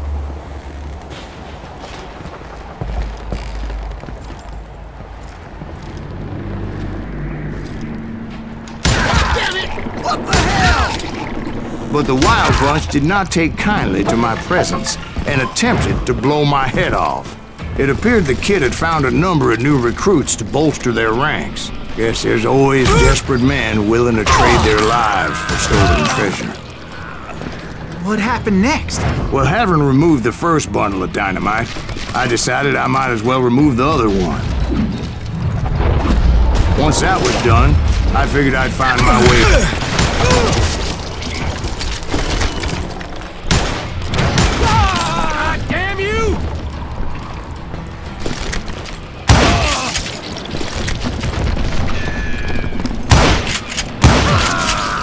This asshole has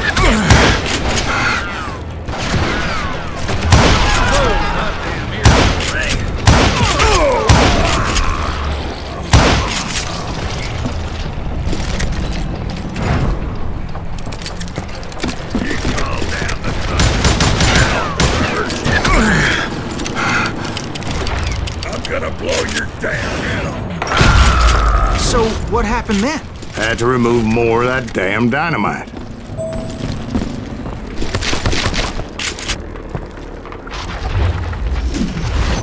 It must have been terrifying trying to make your way across.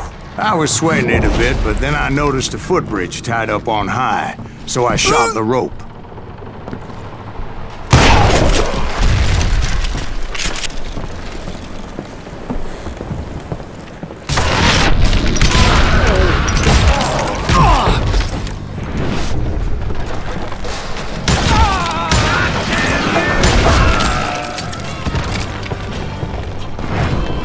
So that was all the dynamite?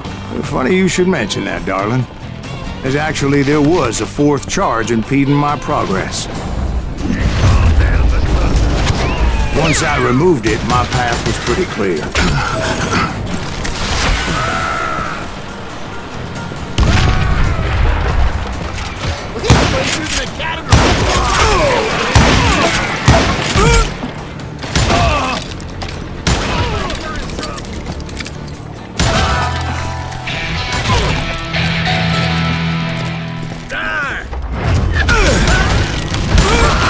Proceeded onward and realized that that way just wasn't going to work.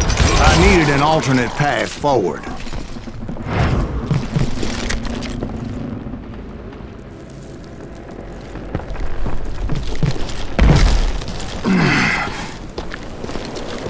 Luckily, I found a cave, and as I made my way back to the bridge, I saw something that concerned me.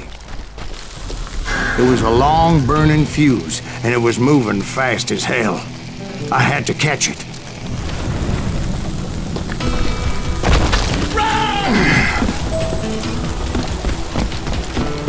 The burning fuse was so damn quick, I had to run like the wind. I almost had it, but no. Thought I was gonna have a coronary when I lost sight of those sparks. My heart was pounding like a sledgehammer. I knew that failure meant boom. Then, finally, at the last moment. Whew. Of course, I was successful, or clearly I wouldn't be talking to you folks here today. Naturally, I removed that last dynamite charge. Well, it was a touching reunion. But by this time, I was thoroughly exhausted and dragging my ass as I was not a young man anymore.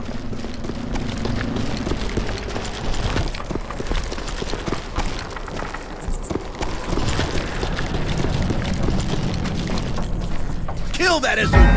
Mike!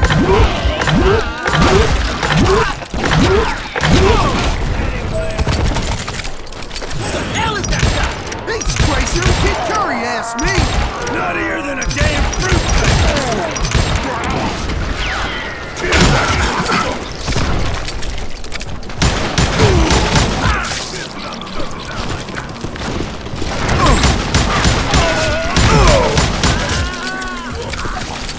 Kill him!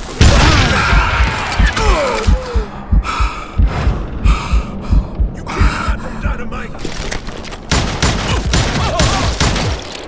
Just when I thought things couldn't get worse, Kid Curry opened up on me with a goddamn Gatling gun. It was hidden in this tunnel and pretty well shielded.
Eventually, I brought that tunnel down. And that's when I met Kid Curry himself.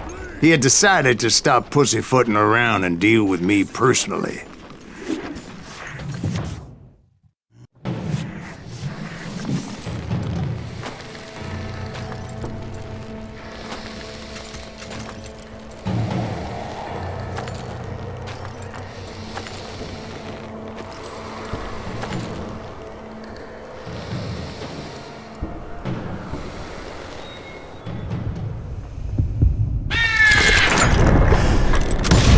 Fast as he was, I was just a bit faster. And as he lay wounded, I demanded to know the whereabouts of Roscoe Bob Bryant. He shouted at me, "Is that what this is about? Bob went with Butch and Sundance to South America. You ain't never finding him."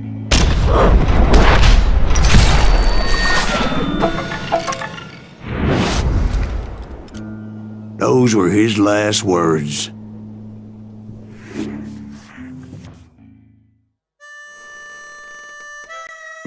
So, Bob Bryant got away? I knew I'd never find him in South America. What about the other killer? Yeah, you kinda glossed over that one. Well, I found Jim not long after my showdown with Ringo. At the time, he was riding with the James Younger gang. Did I neglect to mention that?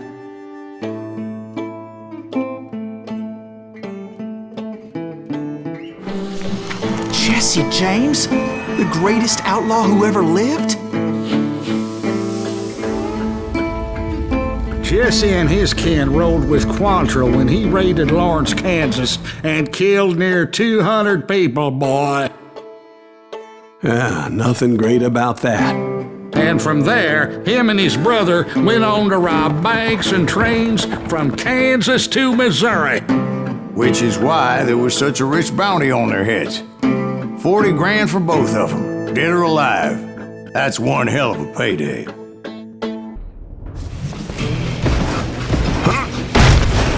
I confronted them as they were robbing a train. Bullets were flying at me from every which way. But I knew I'd have to fight my way forward if I was gonna find this Jim.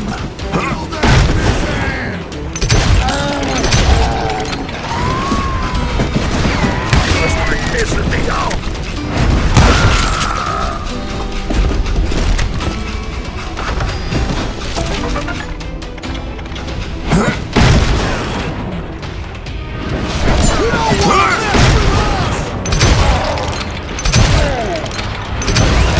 Now wait a second. Now, how'd they stop this train in the first place? Well, the James boys were experts at this.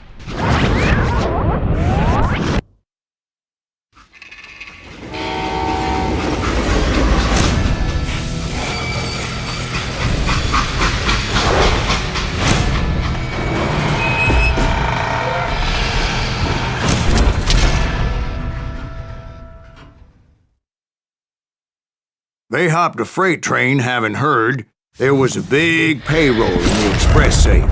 So, I hopped the same train.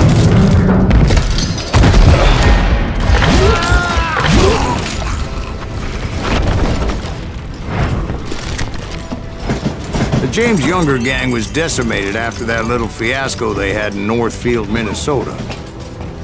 So Jesse needed more men and took on the killer I was after, along with a host of others. I was hoping to find my man and put a bullet in his head.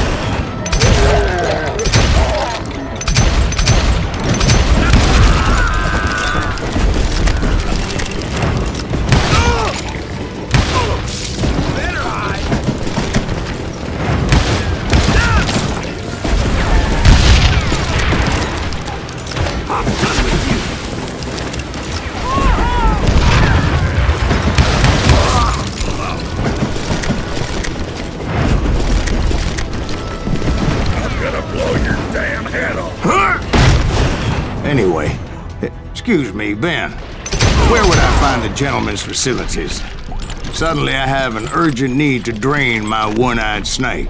Well, I've had more than a few drinks, and I've been sitting here for quite a spell. Right through there. Let me show you.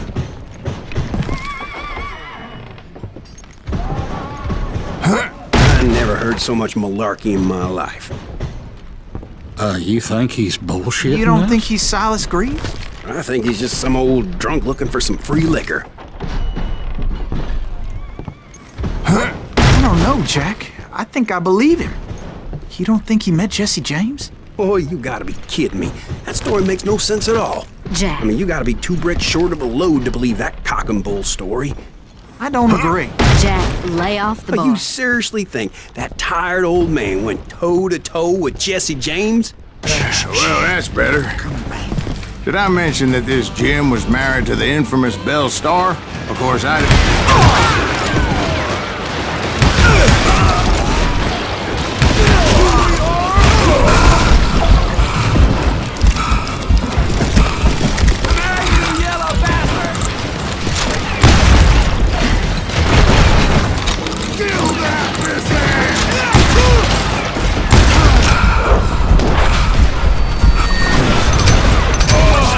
No wonder each and every asshole on that train wanted me dead. Everybody's always mistaking you for somebody else, aren't they? Why is that, I wonder? Don't rightly know, Jack. I'm just telling you how I remember it. I bet you are.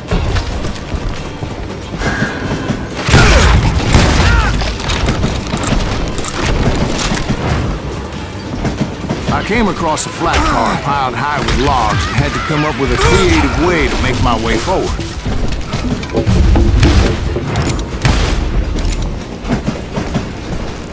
I wondered if I was ever going to find the front of that train, or the bastard I was after. Right about then, I was attacked by some asshole on a Gatling gun. Yeah, seems like you run into a lot of them. Asshole? Gatling guns. Yes, I did. Now, I don't remember how I took it out. It was either a bullet or dynamite. Where would you find dynamite? Does it really matter, Jack? You're messing with the flow of the story here.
just looking for Jim and shooting any son of a bitch stupid enough to get in my way.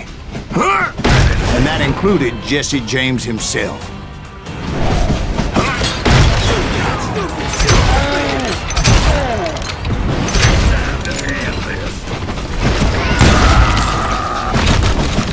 There sure were a lot of men determined to die that day.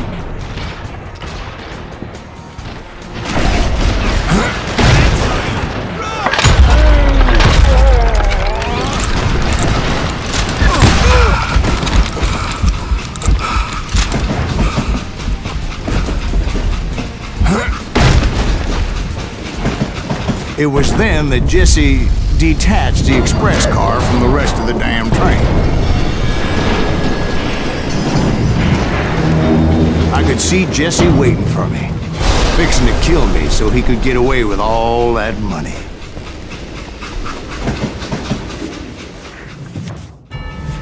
You had a showdown with Jesse James? Of course he didn't. Everybody knows that Jesse was killed by Bob Ford. Yeah, Jesse went out like John Wesley Hardin. Coward shot him in the back of the head. Guess it doesn't matter how far you run, does it, Ben? Your past always catches up with you.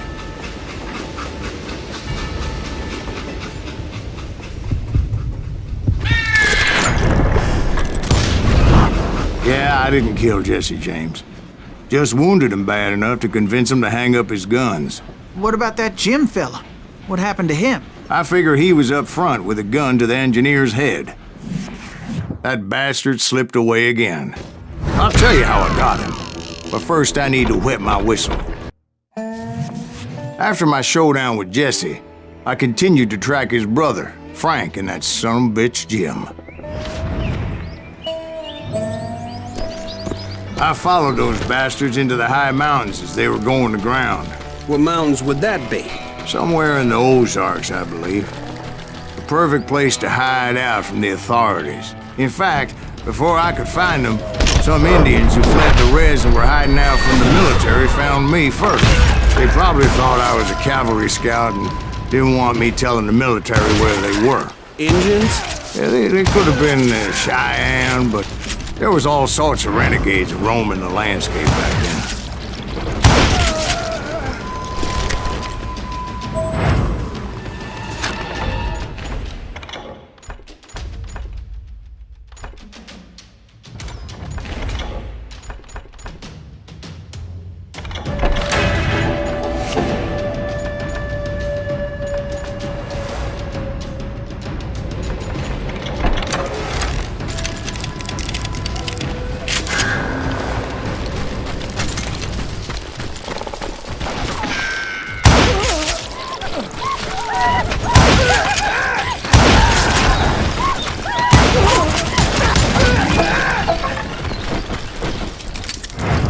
Hey, how about another whiskey, Ben?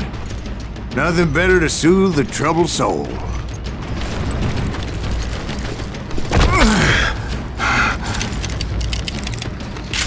Now, where was I? Indians, right. I had more than my share of run-ins with the Red Man. Like that time... Did I tell you about Grey Wolf? Yes, sir. You did.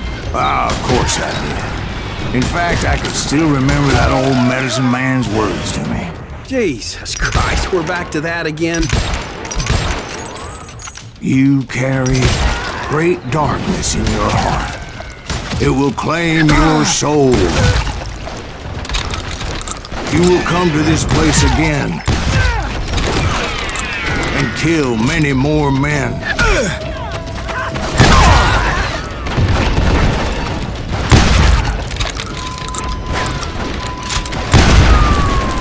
And the darkness will grow.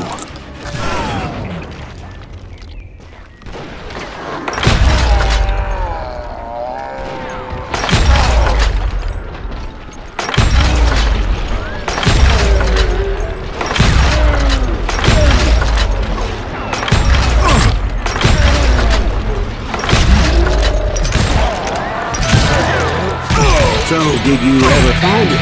Who? The man you are after. Let me ask you something, Ben. You ever think about death? Mr. Greaves, are you all right? Who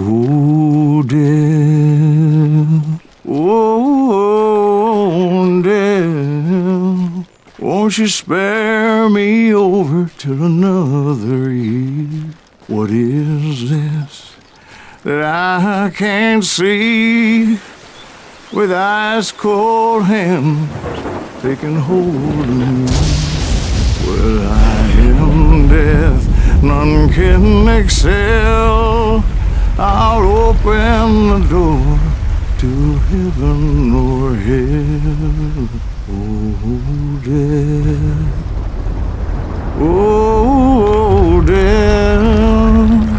Won't you spare me over till another year? So are you gonna answer the question? What question is that? Jim Reed. Did you ever find him? Reed was indeed that son-bitch's surname. That's right, Ben. A despicable character. I remember him laughing like a hyena that cold morning they lynched me and my brothers. He was intent on avoiding my vengeance, but nothing was gonna stop me. Nothing.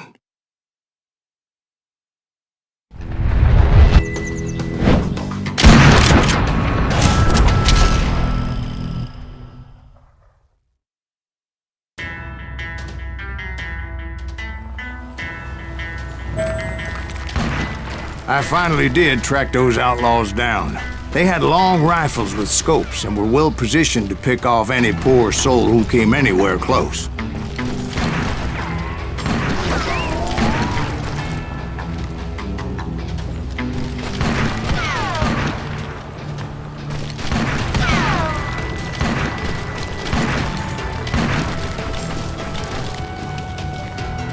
I'm guessing Frank James believed I was responsible for the demise of his brother Jesse. I couldn't really disagree with the man, as I thought Jesse was dead then as well.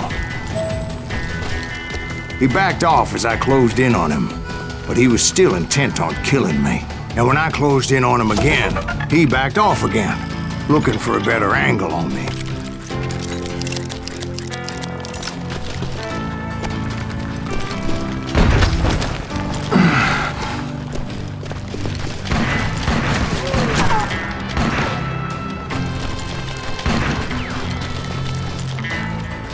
Hell, I can't fault Frank for wanting his revenge, as I was there for the same damn reason myself. At this point, I'm guessing you think Silas Greaves is a worse murderer than Jim Reed ever was. No, sir. A man who spent half his life killing somebody's brothers, fathers, sons. I think you were just looking for justice, sir. Is that what I was looking for, Dwight? Is that what it was? Justice?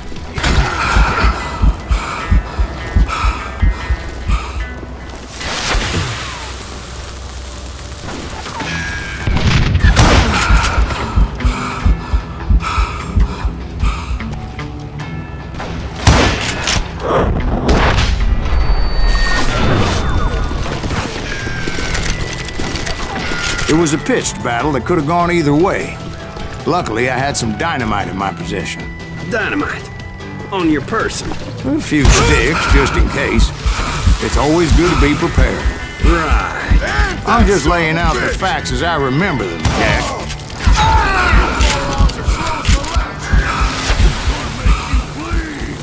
This is gonna take him out! He's just one man! Oh, gonna cut you a new smile!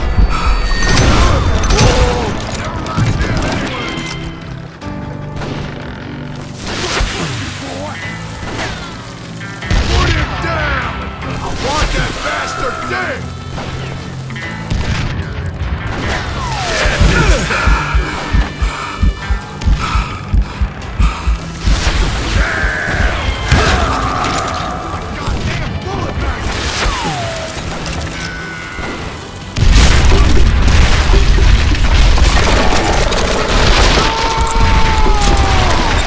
Old shack? Well, it went tumbling right off that cliff. With Frank James still in it? Yes, sir. But Frank James is still alive, living in Missouri, showing folks around the family farm for 25 cents a tour. I didn't say he died in the fall, now did I?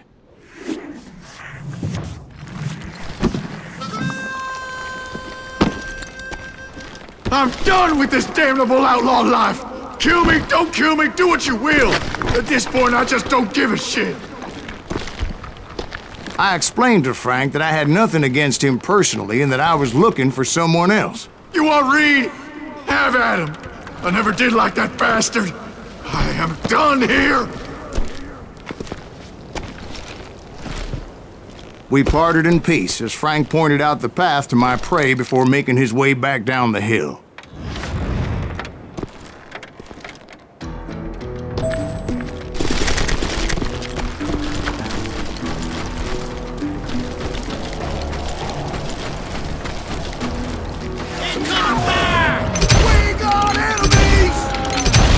So, what happened with Reed? Well, I finally found the last of the gang hiding in a nearby cave. First, I had to dispatch the lookouts, as I was determined not to let that murderer escape my revenge again. But rather than wander in willy-nilly, I decided it would be better to smoke that sumbitch out. "Hey, Reed!" I shouted. "No wonder you're so ornery. Can't be easy being married to Belle Starr. While you're off providing for the family, she's spreading her legs for every Tom, Dick, and Cole younger. Not an attractive woman exactly, but very friendly. At least she was to me." Son of a bitch! It was then that the last bunch of bandits jumped out of hiding. Why won't this asshole give up? Someone please kill him!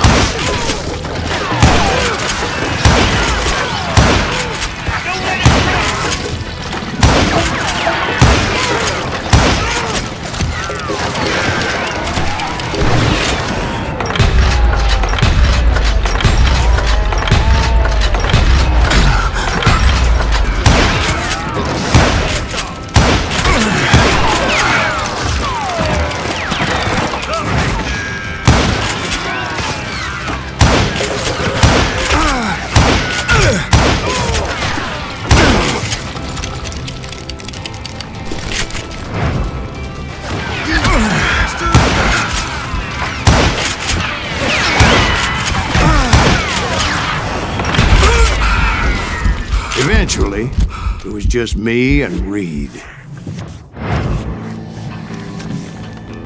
I had waited a long time to face him down, so I could repay him for what he did to my brothers.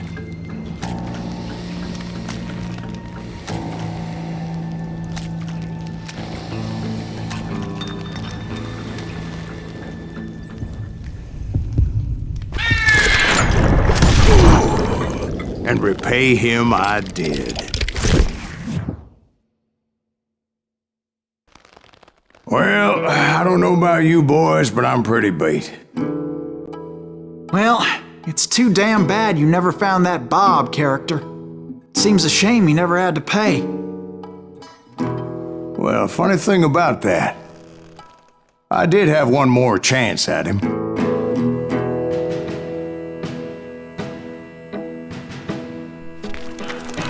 Six months ago, I heard that Butch and Sundance were back in the States and had gathered up some of their old gang.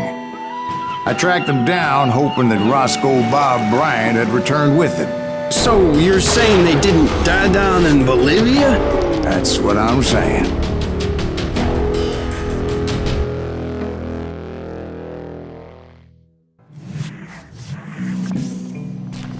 For 40 years I had waited to get my hands on the last of my brother's killers.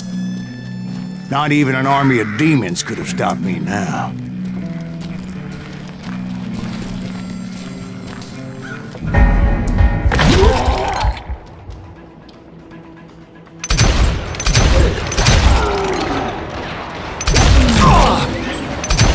Both Johnny Ringo and Jim Reed fell fairly quickly. But the last one, Roscoe Bob Bryant. That son of a bitch had managed to escape my vengeance time and time again. I couldn't even be certain I'd recognize him after all those years. By now, he had to be close to 70. For all you know, he could have been dead. That thought had indeed crossed my mind, as did others. For instance, did my thirst for vengeance turn me into something worse than the man I was after? By this point in my storied career, I had killed more men than Bob Bryant ever had.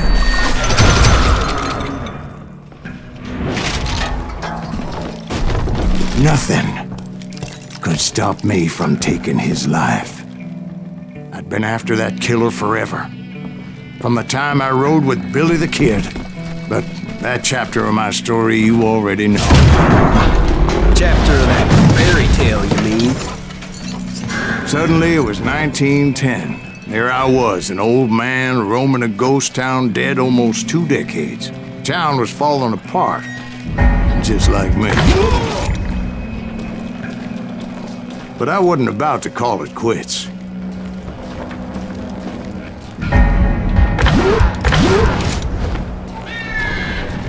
Even though the ghosts of my dead brothers were begging me to end what I started so long ago. Mr. Graves, are you all right? Would you like some water? The Wild Bunch knew I was there. They were after a treasure they had hidden before they fled, buried in the grave of a dead amigo.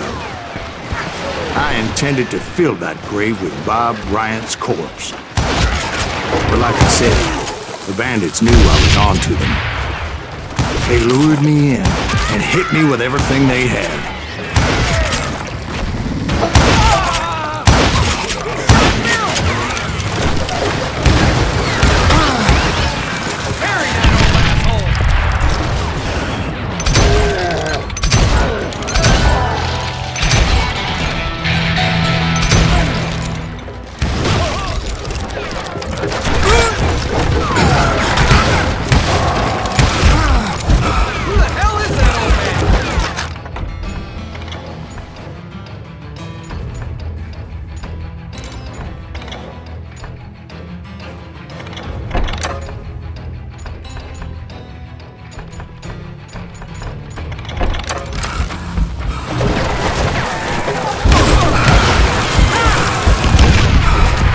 You obviously prevailed since you're sitting here telling me today. Actually, in that moment, I did not prevail. So I suppose we're talking to a ghost.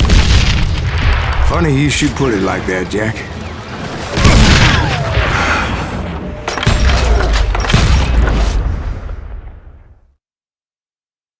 Because when I woke up... From the dead? There was silence all around me. I could swear to God I saw Billy then. Billy who? Billy the Kid. William Bonney. He was shooting at me from a rooftop. Here, there, and even over there.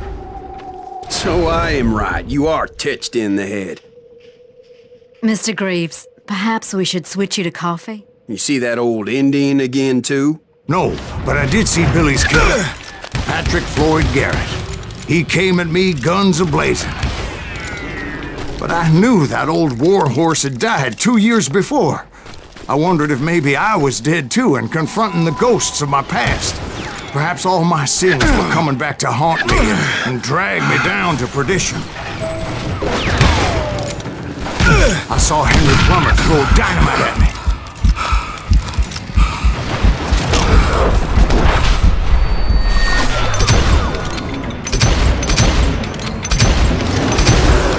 In the gates of the cemetery, I saw John Wesley Hardin, just like I remembered him.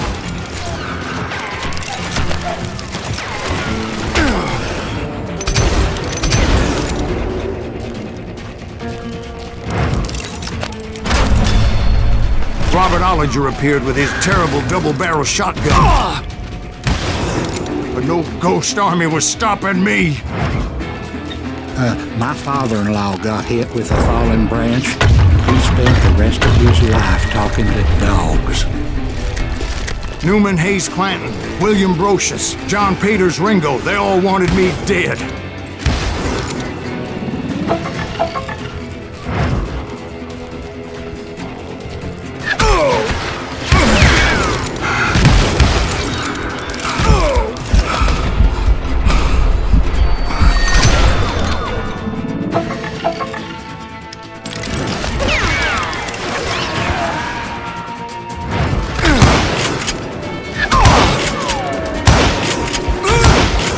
The Dalton brothers, Robert and Grattan, guardians of the Garden of the Dead.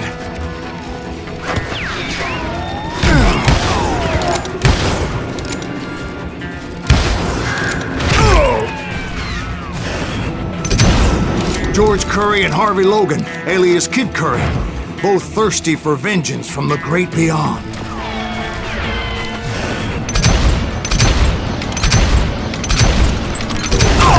Jesse, Woodson, James, and Jim Reed, each one deader than the next. I thought I would go crazy. Thought?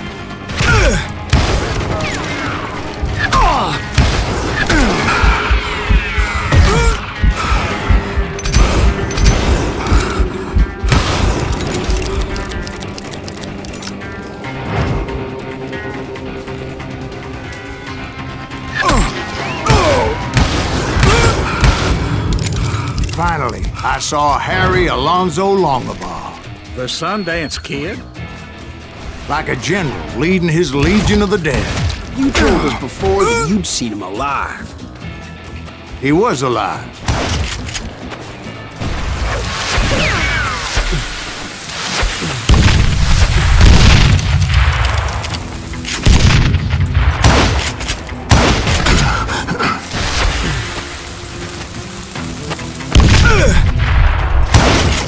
Then I heard a voice call to me from afar. It was Robert Leroy Parker, a.k.a. Butch Cassidy, coming at me from out of the fog. Thanks for taking care of that bastard.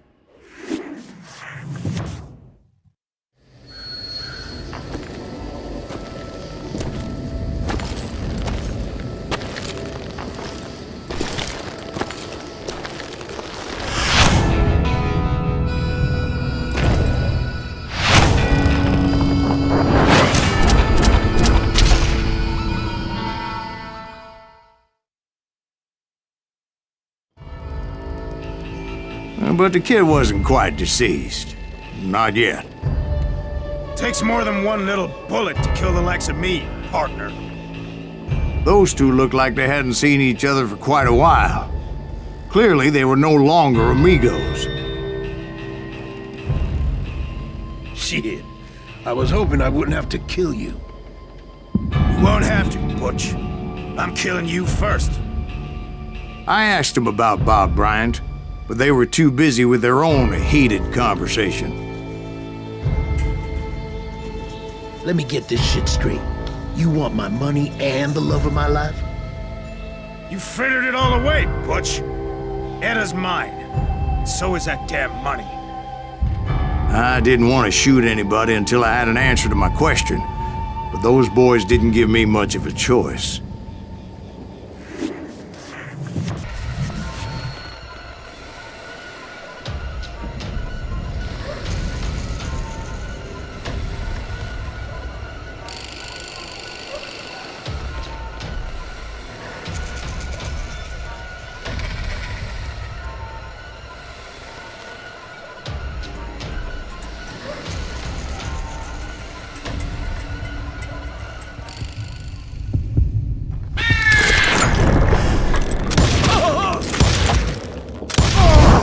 Butch Cassidy and the Sundance Kid died there in that cemetery not 6 months ago. Butch Cassidy and the Sundance Kid were killed by the Bolivian army. Everybody knows that. That's the legend, but it ain't the truth. So, you never found Bob? There is no Bob. This old sumbitch ain't even Silas Greaves. Sir, is that true? Have you been pulling our legs this whole time? Well, not the whole time. Oh man, I think you've worn out your welcome here. Maybe you're right, Jack. Maybe it's time to pay. You see, Ben, or should I say Bob, your past always catches up with you. I was a different man back then, crazy. Drinking, I changed my ways, I swear to you. If I could turn back the clock, But you can't, Bob.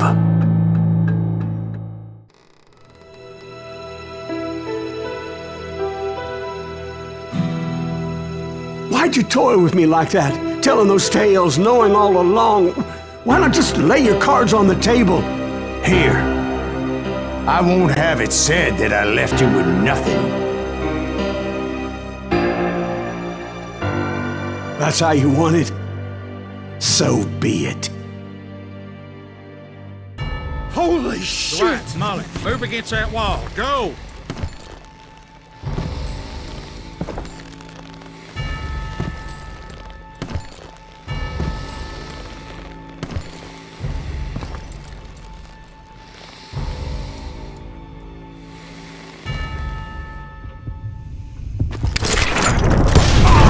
Oh my God! Oh, Jesus!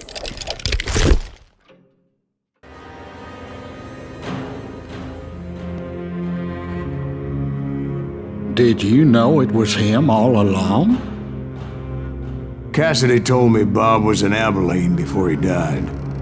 But I wasn't sure Ben was my man until he revealed how much he knew about Ringo and Reed. The coin, of course. Well, that was the last nail in that particular coffin. I better go get the sheriff. You okay, boy? You're looking mighty shook up. Dwight, maybe you best go home. Young Eisenhower here is leaving for West Point tomorrow. He shouldn't get caught up in something like this. I think I might head out myself at this juncture. Unless you want to stop me, Jack. No, sir, Mr. Greaves. So where you going now? Now that you had your revenge? Doesn't really matter, does it? As I've sold my soul for it, and will never again walk with those I have lost.